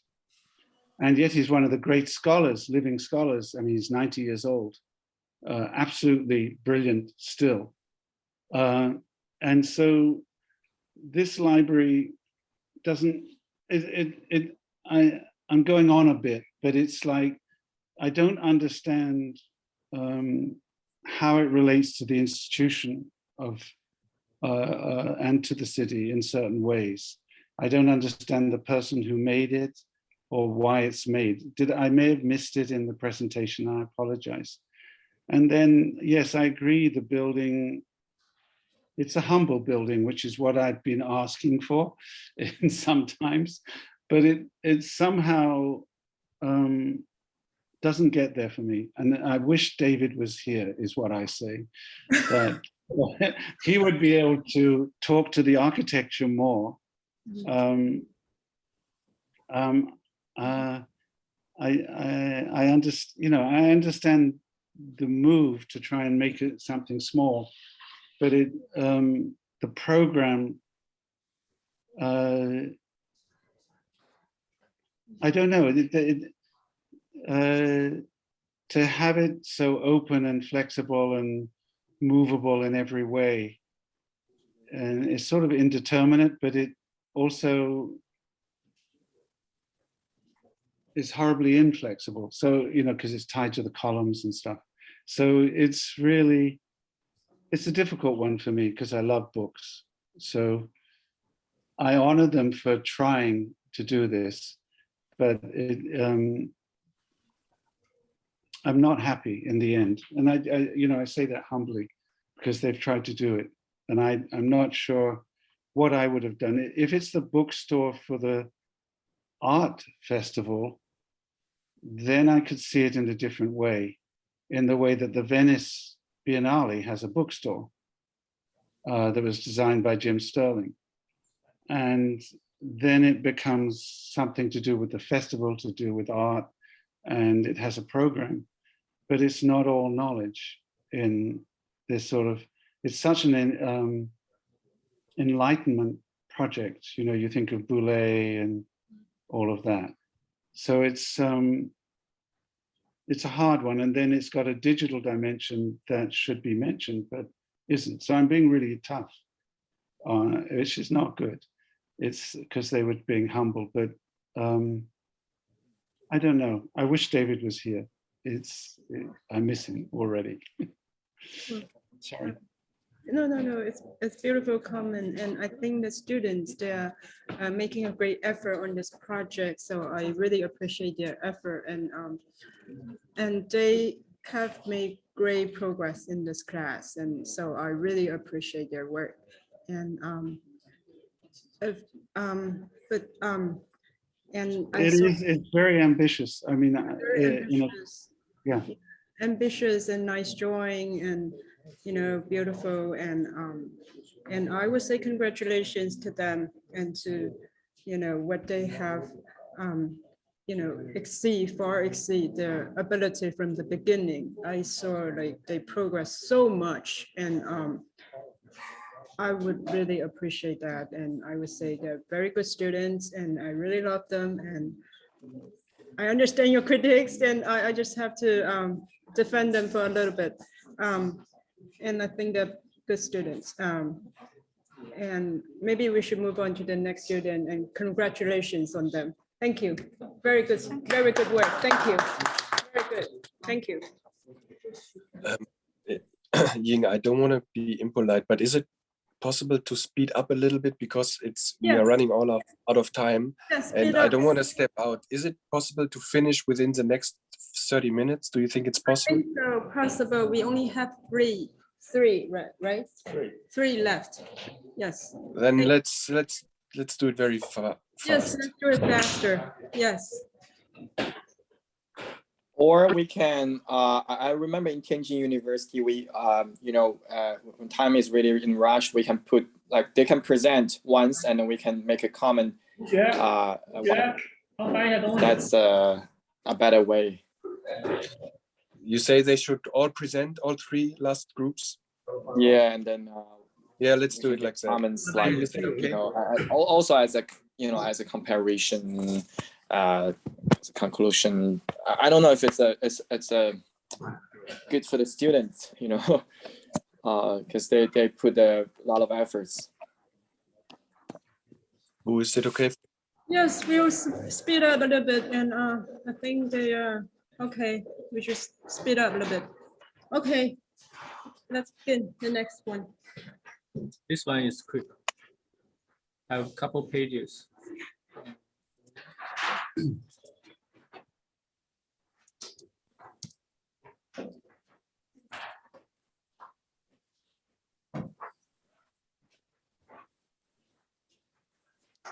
You guys have 11 p.m., right?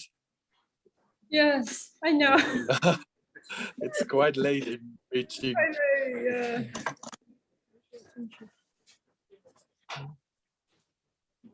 All right, this one has just 7 pages of PowerPoint.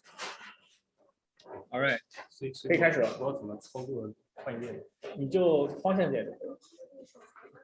可以。哦，可以。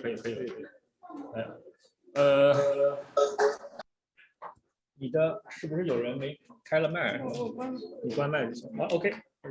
Okay, so first I'm gonna give you a brief introduction to the artwork I choose and the site I choose. The artwork is Funkstaden by an art duo Diaz and Rivek. It was exhibited in Documenta 12 in 2007. And it is about a group of funk dancers resurrect a carnival of Brazilian cannibals from the 16th century in contemporary Brazil, in a favela of Rio de Janeiro. This anachronism involves viewers in a kind of anthropophagical plot.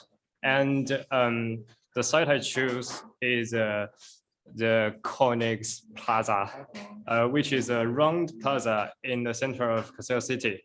It can date back to the 18th century. The radius of it is approximately 140 meters. It is centrally crossed by the tramway that runs along the street. And a total of 6 streets lead to this plaza. And after several times of refurbishment in the post-war area with doubtful results, it was finally redesigned by GTL in 2004. And since then, this plaza is surrounded by 36 gargoyles, which serve as fountains. I was curious about what I can do on this large plaza. And back to the artwork, I was curious about how the underneath mentality of the cultural activities can form space. So I started my research on the artwork.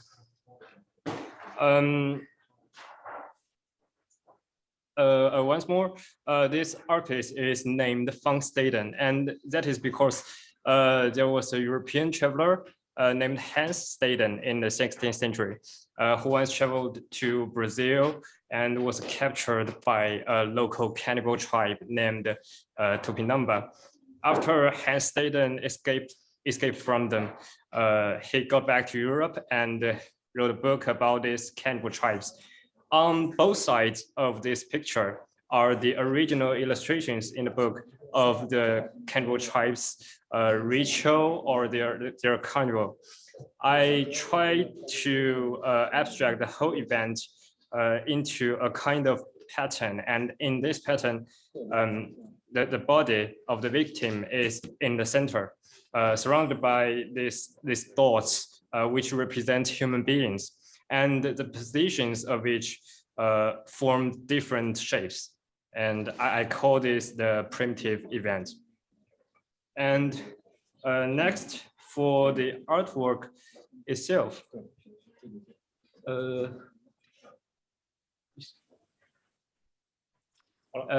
the artwork itself, I used a similar method to trace and reconstruct the positions of each person in the video, and I overlapped them, like how they move, how their positions change from one scene to another, and how this would form a shape of space. Then I got these shapes of space on the top. This is a total of 10 original spaces. There are of a whole event, and they happen in chronological order in order to find out how multiple events can happen in one space, and how this kind of thing will reform the shape of an event. I put several events together, but in different timelines, which means at a certain point there will be different activities. I overlapped them, and I separated the overlapped parts to make the events really happens, literally. In this process, the shapes are reformed, and the pattern of it represents something that goes underneath the space. And then on one hand, I use columns, the shapes of fountains on the plaza, and the pen shape of the plaza to solidify these patterns. And on the other, I noticed where the plaza locates was the rampart and moat of old Kassel city. So I extract the shape of the rampart, transform it into a ring which surrounds the fountains. Surround the fountains. It's like a metaphor for the moat, like when the fountains spray water onto the walls, it was kind of reaches back to what was there before but no longer exists anymore. I made a hybrid of these original spaces and the ring, and I preserved the circular geometry to give the inner space to give the inner space a unique atmosphere.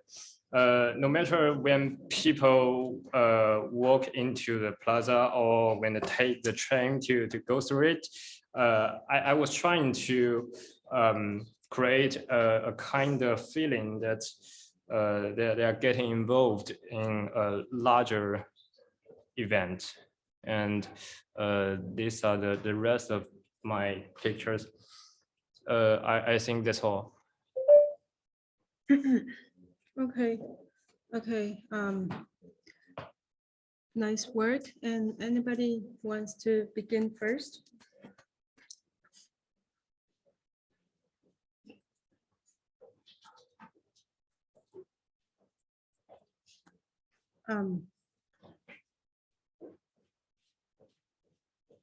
Well, the analysis is very interesting, and I think what you're up to are the mysterious structure of the city. So you're trying to, you are a very important question, the psychological being of the city.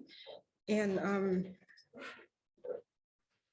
what is the enigmatic structure beneath the physical presence of the city. So and that was a very good start. And we just hope that the architecture is more expressive in a way, or address the question that you asked from the beginning. Okay, Chris, you want to say something, Chris?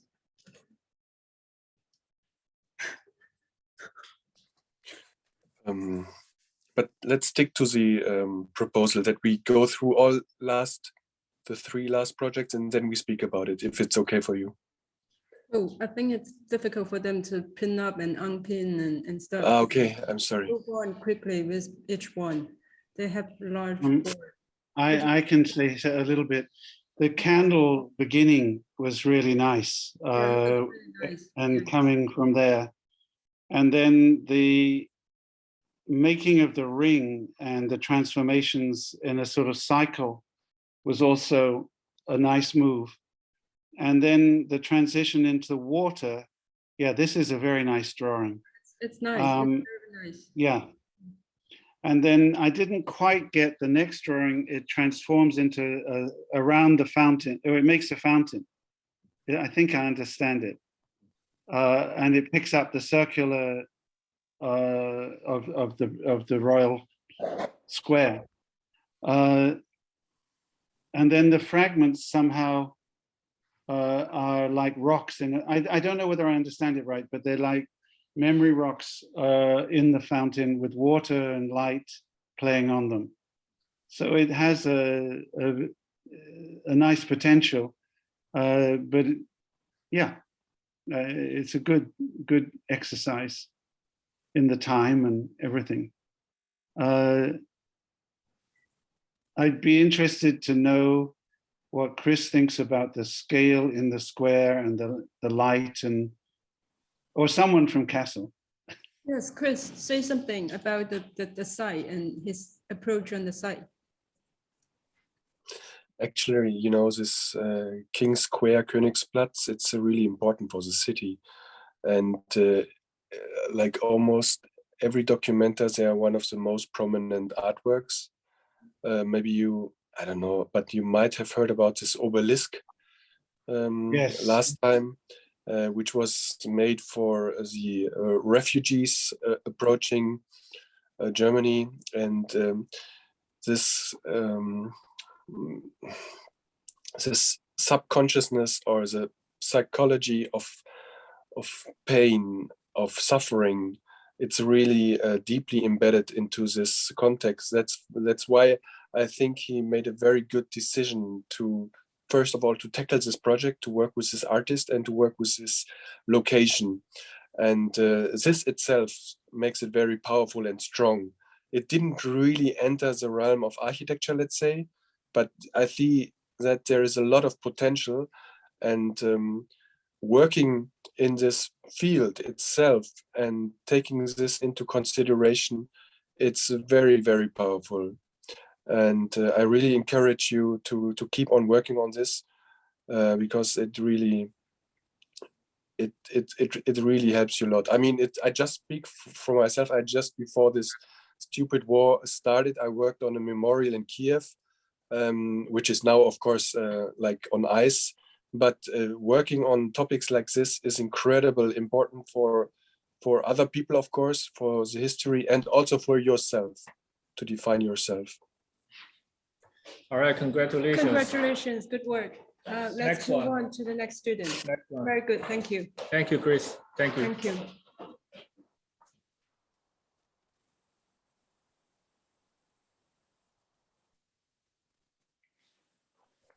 I forgot to ask if Professor Zhang Jiyuan has something to say. He kind of disappears. So I agree with the other. Sorry that I was. 差不多了，我觉得这个要不后边吧。Okay, good, thank you. Okay, next, go. Hold on. Let's switch Just, the PPT. 哎，稍等一下啊，我换一下那个显示设置。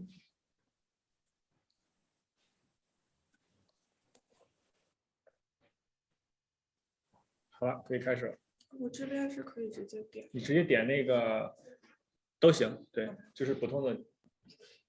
Hello everyone. I'm 这是第几页？第一页了。没有了，没有了。点一下就行了。OK， 开始了。这个鼠标好像用不了。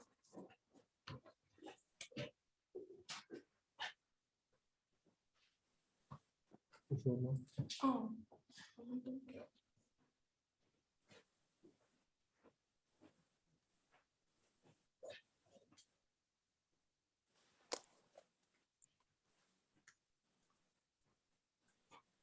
你用那个键盘的左右键可以的，试一下。键盘的左右键试一下。Hello everyone, I'm Annie. So my project is the Bridge Theater in Kassel. Then I will just briefly introduce the artwork I chose. I chose two versions of a piece of ballet called Bolero by two different choreographers.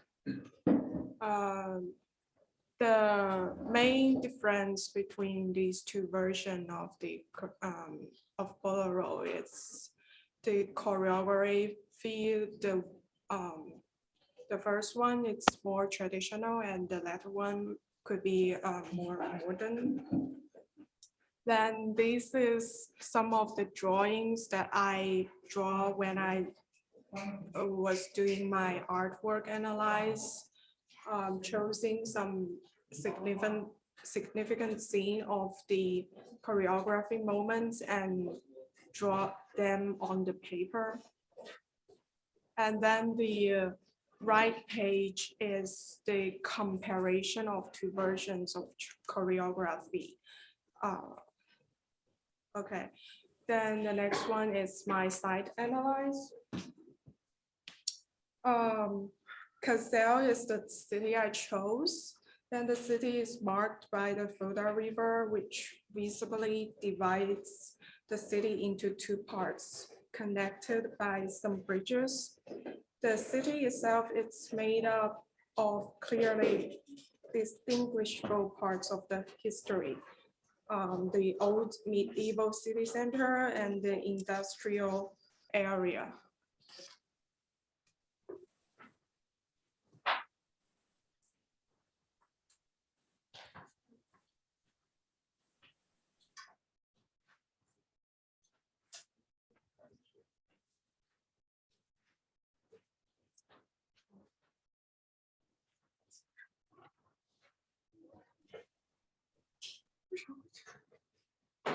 没稍微动一下吗？因为我好像按着啊。哎，好嘞，可以了。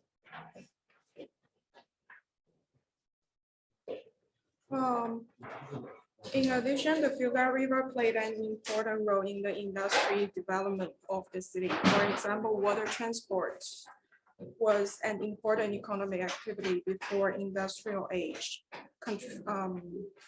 And nowadays, the waterway is important and also serves as a tourist attraction. That's my point of view. For the right picture, I draw the really long axis of the Kassel, from the up to the hill, the ancient castle, down to the Fulda River. And the left page is the previous site analysis I did. It's about the historical timeline of the Kassel around the site I chose. So for my design, I want to do a really dramatic space to bring energy for the city. Therefore, I chose to design a bridge theater because along the city axis, I want to extend the access all the way across the river. The Bridge Theater is a stage to see the city from the river. It also connects to banks of the river, and it serves as a place for riverside contemplation and also serves a leisure space for the views of the historical architecture buildings around the site. It also, because my initial idea was the dynamic relation between parts and whole, so the Bridge Theater is able to be moved on the river and allow people to get closer to the water. So I will show my design during the last few weeks. First, it's the design from the plan. I did some drawings to try to design the plan of my theater, but I found it the result come out from designing from the plan would be a really traditional theater. That's not what I want. Then I designed from the elevation so that I can get a transformation of the bridge instead of a really traditional theater. This is some of the elevation design principle I did to try to figure out the needs I want to for my project. Then I chose one idea from many of the elevations. Then this is the site plan, and some from the section A, we can see that there's two space higher on the bridge. I wanted to be a space to view the historical city from the north and from the south. And also the interior and outer space, both can be used on the bridge. This is a really long space for contemplation, a simple plan of the interior space. Okay, so then there is some render pictures of the design. Like there would be some activities happens on the by the riverside. Then my model pictures. Thank you for listening. Okay. Hold on.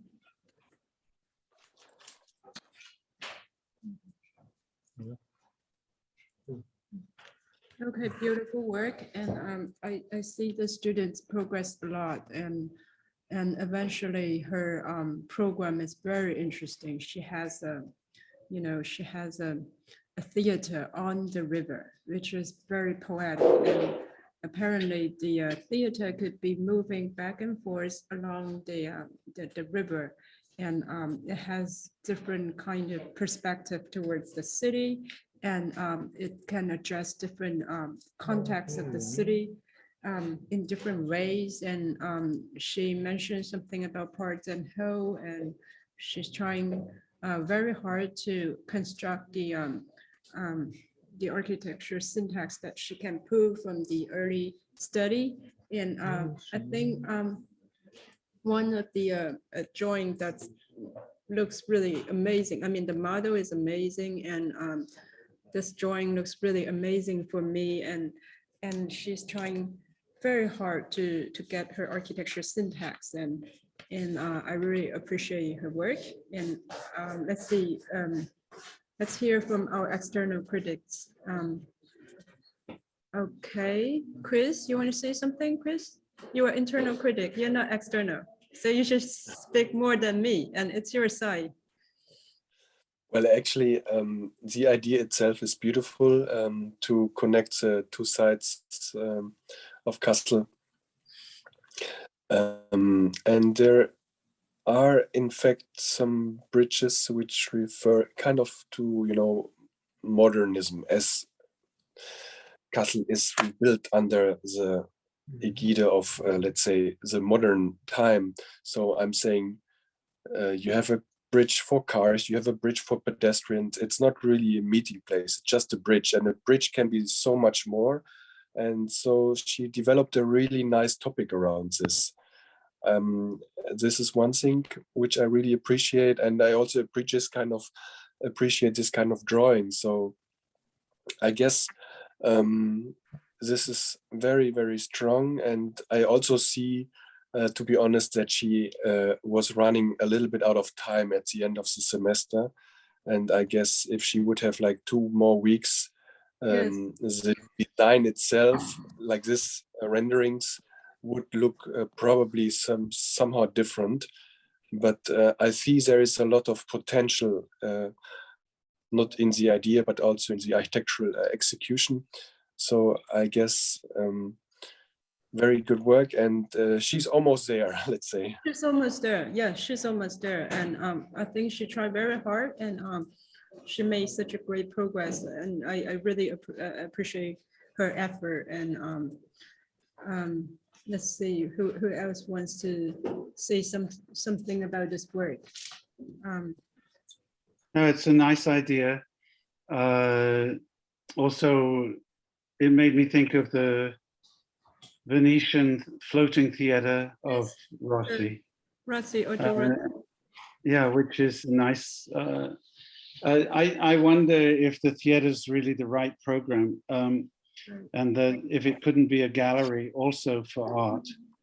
I was thinking of the Stephen Hall Gallery outside of Hangzhou, right, up on the hill, which has no program, but it's this way up to get a beautiful view to the city off the hill. And it was done by a developer who developed the area around it. But it had something of this same lightness. It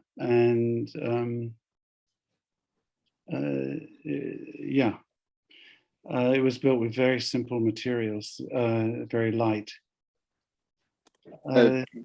Ram, you're talking about the one around next to Nanjing, right? Yes, sorry, not Nanjing. Yeah. As a collection of the other, architects. Yes, sorry, I got the wrong one. Yeah, sorry. I also got the feeling that it's kind of a similar prototype. And that one floated really well. Right. As a space. And Mr.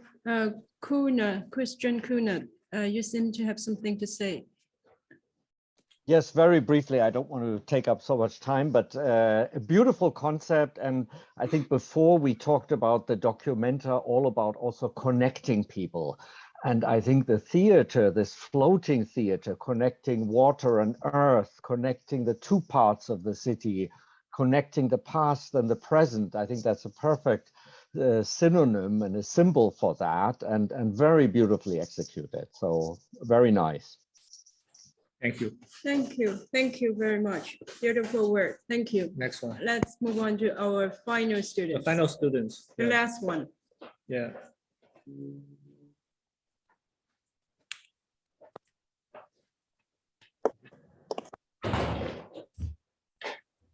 翻一下图，各位，然后把模型撤下去，翻上来。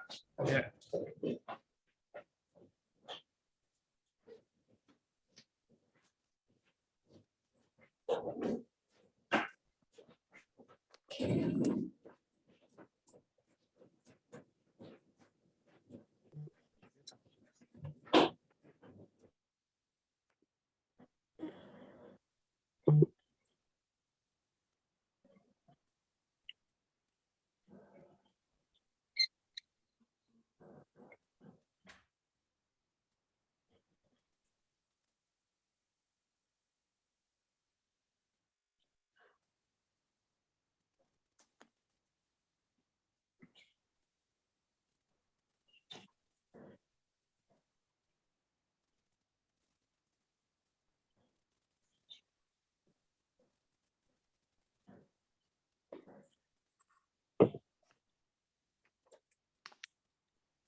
So 要稍等是吧 okay.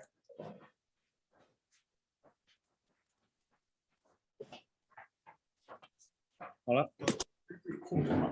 我鼠标，你就鼠标，你用那个键盘的左右键可以。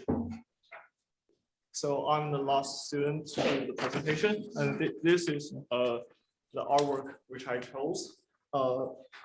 This artwork is actually an instrument. It consists of two different parts of a boat, and the artist uses it as an instrument to make sound and to give the audience a very special feeling. And let's talk about the artist first. This artist is a Hispanic American Mexico immigrant, and he's born in Mexico City.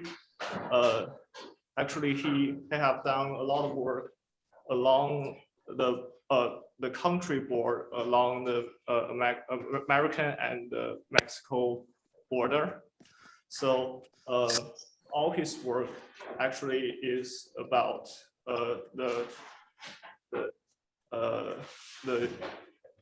conversation between different civilizations and different cultures. So this artwork is actually two different debris of a boat, and it is actually has so many different information about different cultures.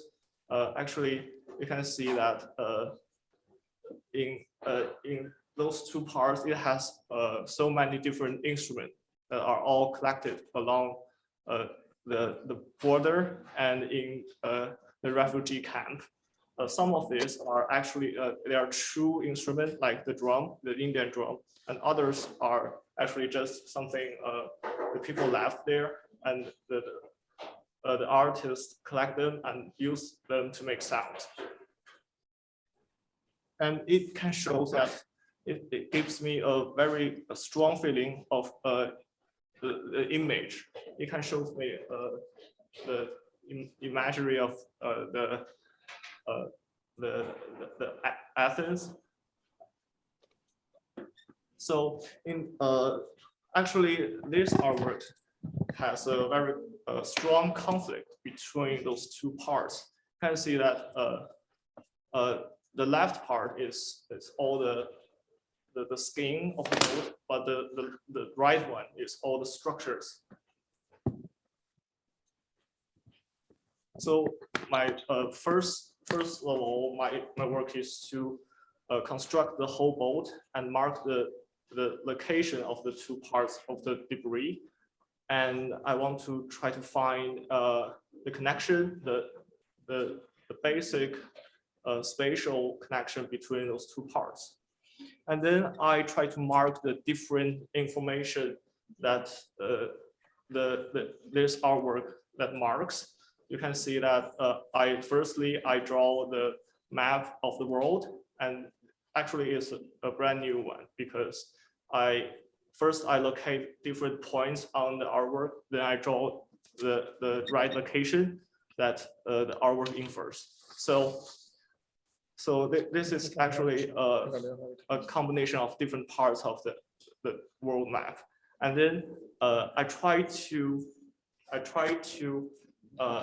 imitate the sound that in this artwork that works. So I just mark the point when the author when the artist to make sound and to make those two parts intersect together, and then I draw the section between those two parts.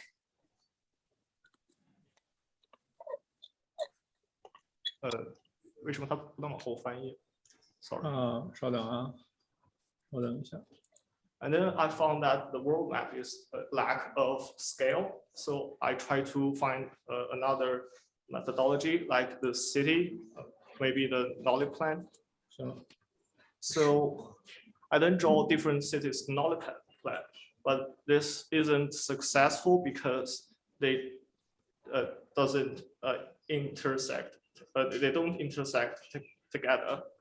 So I use model to complete this. I draw and cut different cities into different layers and to let them emerge into different layers. And then I use a plaster to cast the model. Then I got this one on the table. So when I look at the section, I got a very confusing image, but it shows the whole information of different scales of different cities, and it shows as a whole, and I like this so much. So I draw different sections of this model, and actually this is my methodology to complete my architecture design. So when I analyze the city of Kassel, I look into the different places in the Kassel. I first see this historical map. It shows the different region of Kassel is in the different axes, and then it's just combined on the point of the east-south of the square, which is a very famous building that now it is not there. It is the theater of Kassel. So I found that this place is very interesting, and this place actually it consists of a series of ladders, and you can see different type of axes that intersect here. So I use the cities that is inferred by the artwork, just to put them there, and I found a way to create my architecture. So this series of ladder, so it means the combination of the old Kassel, the present Kassel, and the future one. So along this side, I want to make a document of the city, as well as the living room, the hall of the city, or the city hall.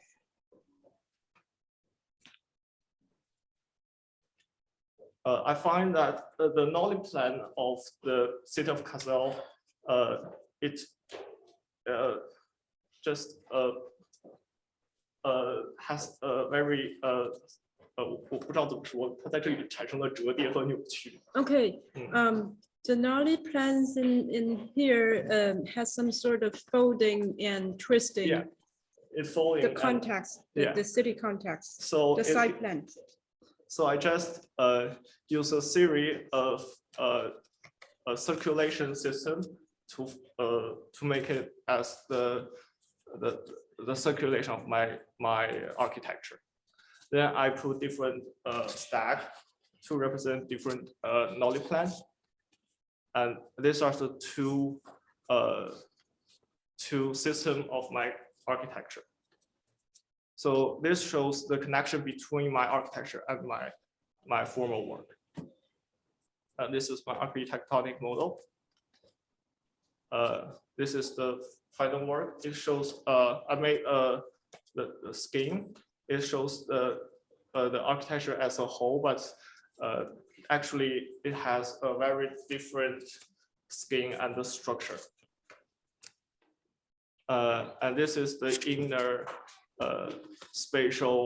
inner space, and I sculpture this space using using several different crosses, because I think the cities can expand both horizontally, because the city are on the plan, and also in my architecture they are expand vertically, because I put them in different layers. So the crosses in the section are my core concept.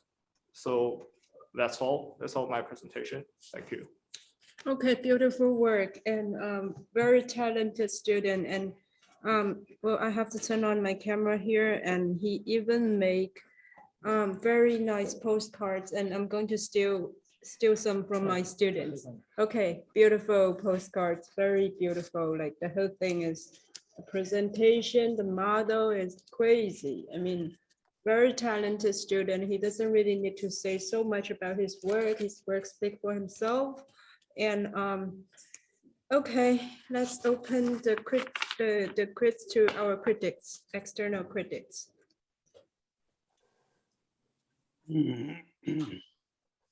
Well, can you put the drawings up on the side? It's great. I liked especially the site analysis. Yes. And finding the site. Yeah.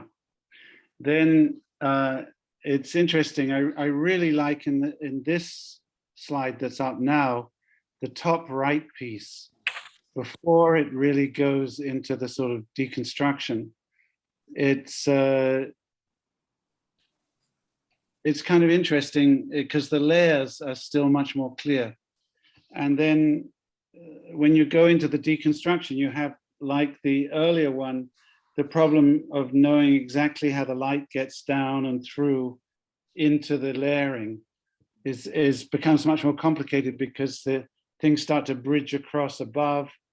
And it's in these quick juries, it's very hard to know how it's going to work. But I believe this is really a very wonderful presentation. So yeah, well done.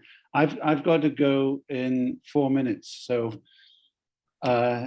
it's been amazing to be on these juries, and thank you for inviting me. I think the whole studio has been really amazing, from the art to the site to the building, and the tectonics and everything has been fantastic. And I congratulate you all on this amazing achievement in how many weeks? Nothing. It's incredible. So yeah, if you want to put that last slide up, that was a nice one too, but I wanted the site a little bit to show how it comes down to the river and works off the hill. It's very, very nice. All right, Well, thank you. Thank you for staying with us for so long. Really appreciate it. Thank you All for morning. all the way. All the morning. Thank you. All the morning. Okay. Yeah. It's good to see you again, Graham. Yeah, you too. I realized that your Zoom name is Regina. Hope she's fine. Because she was asleep when this began, so I couldn't my library. So I came in the living room and I used her laptop. I see. And Regina's my wife and a great ceramic artist. She loves Chinese ceramics. Yeah, I put some of the stuff in our group chat. Graham's Beijing Honey Week. We have this WeChat group chat, but I don't know if you're still using that. But Joanne and everyone, it's just saying hello to you. Oh, sweet. I miss Beijing. It's been 2 years, over 2 years. I've not been in China now. Anyway, Thank you. Kassel, yeah, it's incredible to have the art show as the leap off for this. It's incredible, I think. Yeah. Okay. So thank you. Thank you. Take care. Take care. Bye. Thanks. Bye-bye. Talking. Thank you. And I think Mr. Christian Kunert have something to say.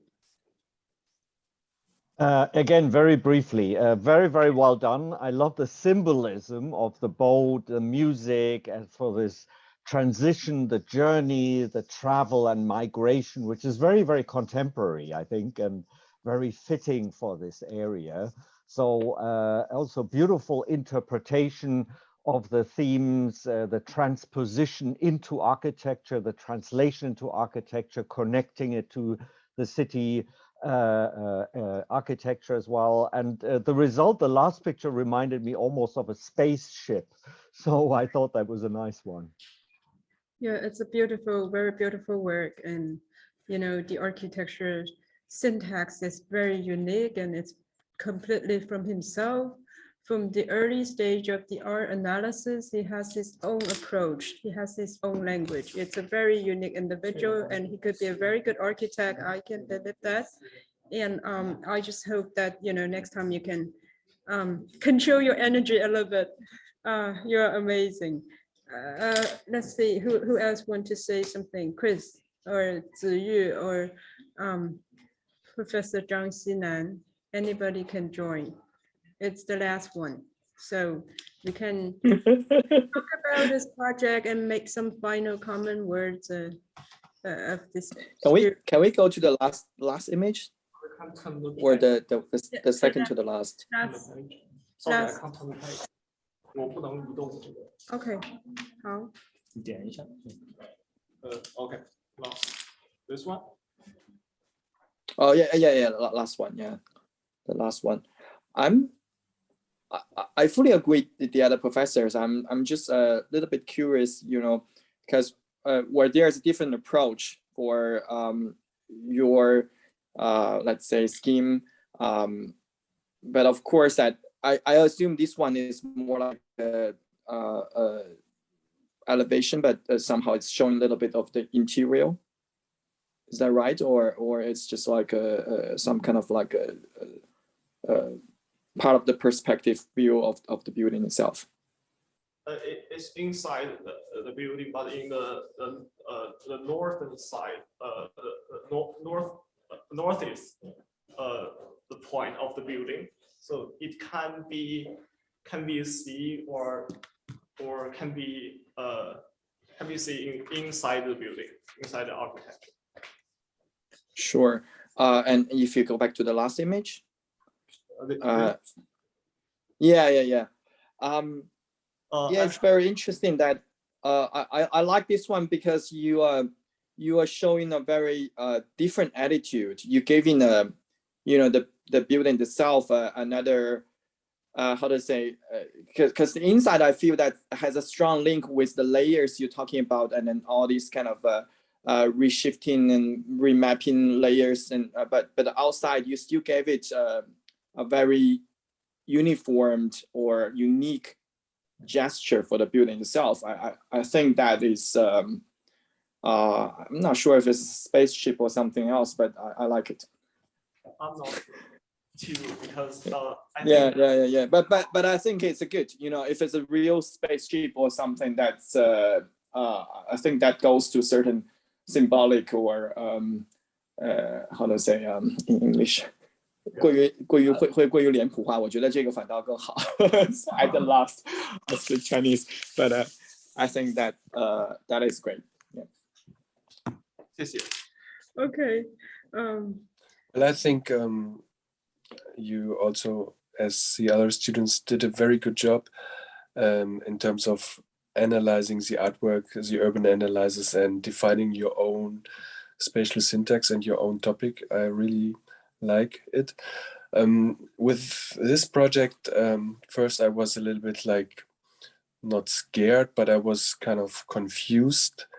But what I like about it is that when we are coming back to this kind of roots of migration from the Middle East or from Syria, Turkey, North Africa to Europe, on the one hand, you have this kind of very simple boats, of course, of the migrants, which I see in your previous slide. And on the other hand, you have these kind of boats that control the sea by the guards and so on. So there is this huge contradiction of who's coming to Europe, which migration routes are allowed, which are not allowed. So I see a certain metaphor in this project, which is on the one hand, you know, welcoming and opening, and at the same time kind of pushing refugees maybe back. So there are so many layers and things one can see in this project.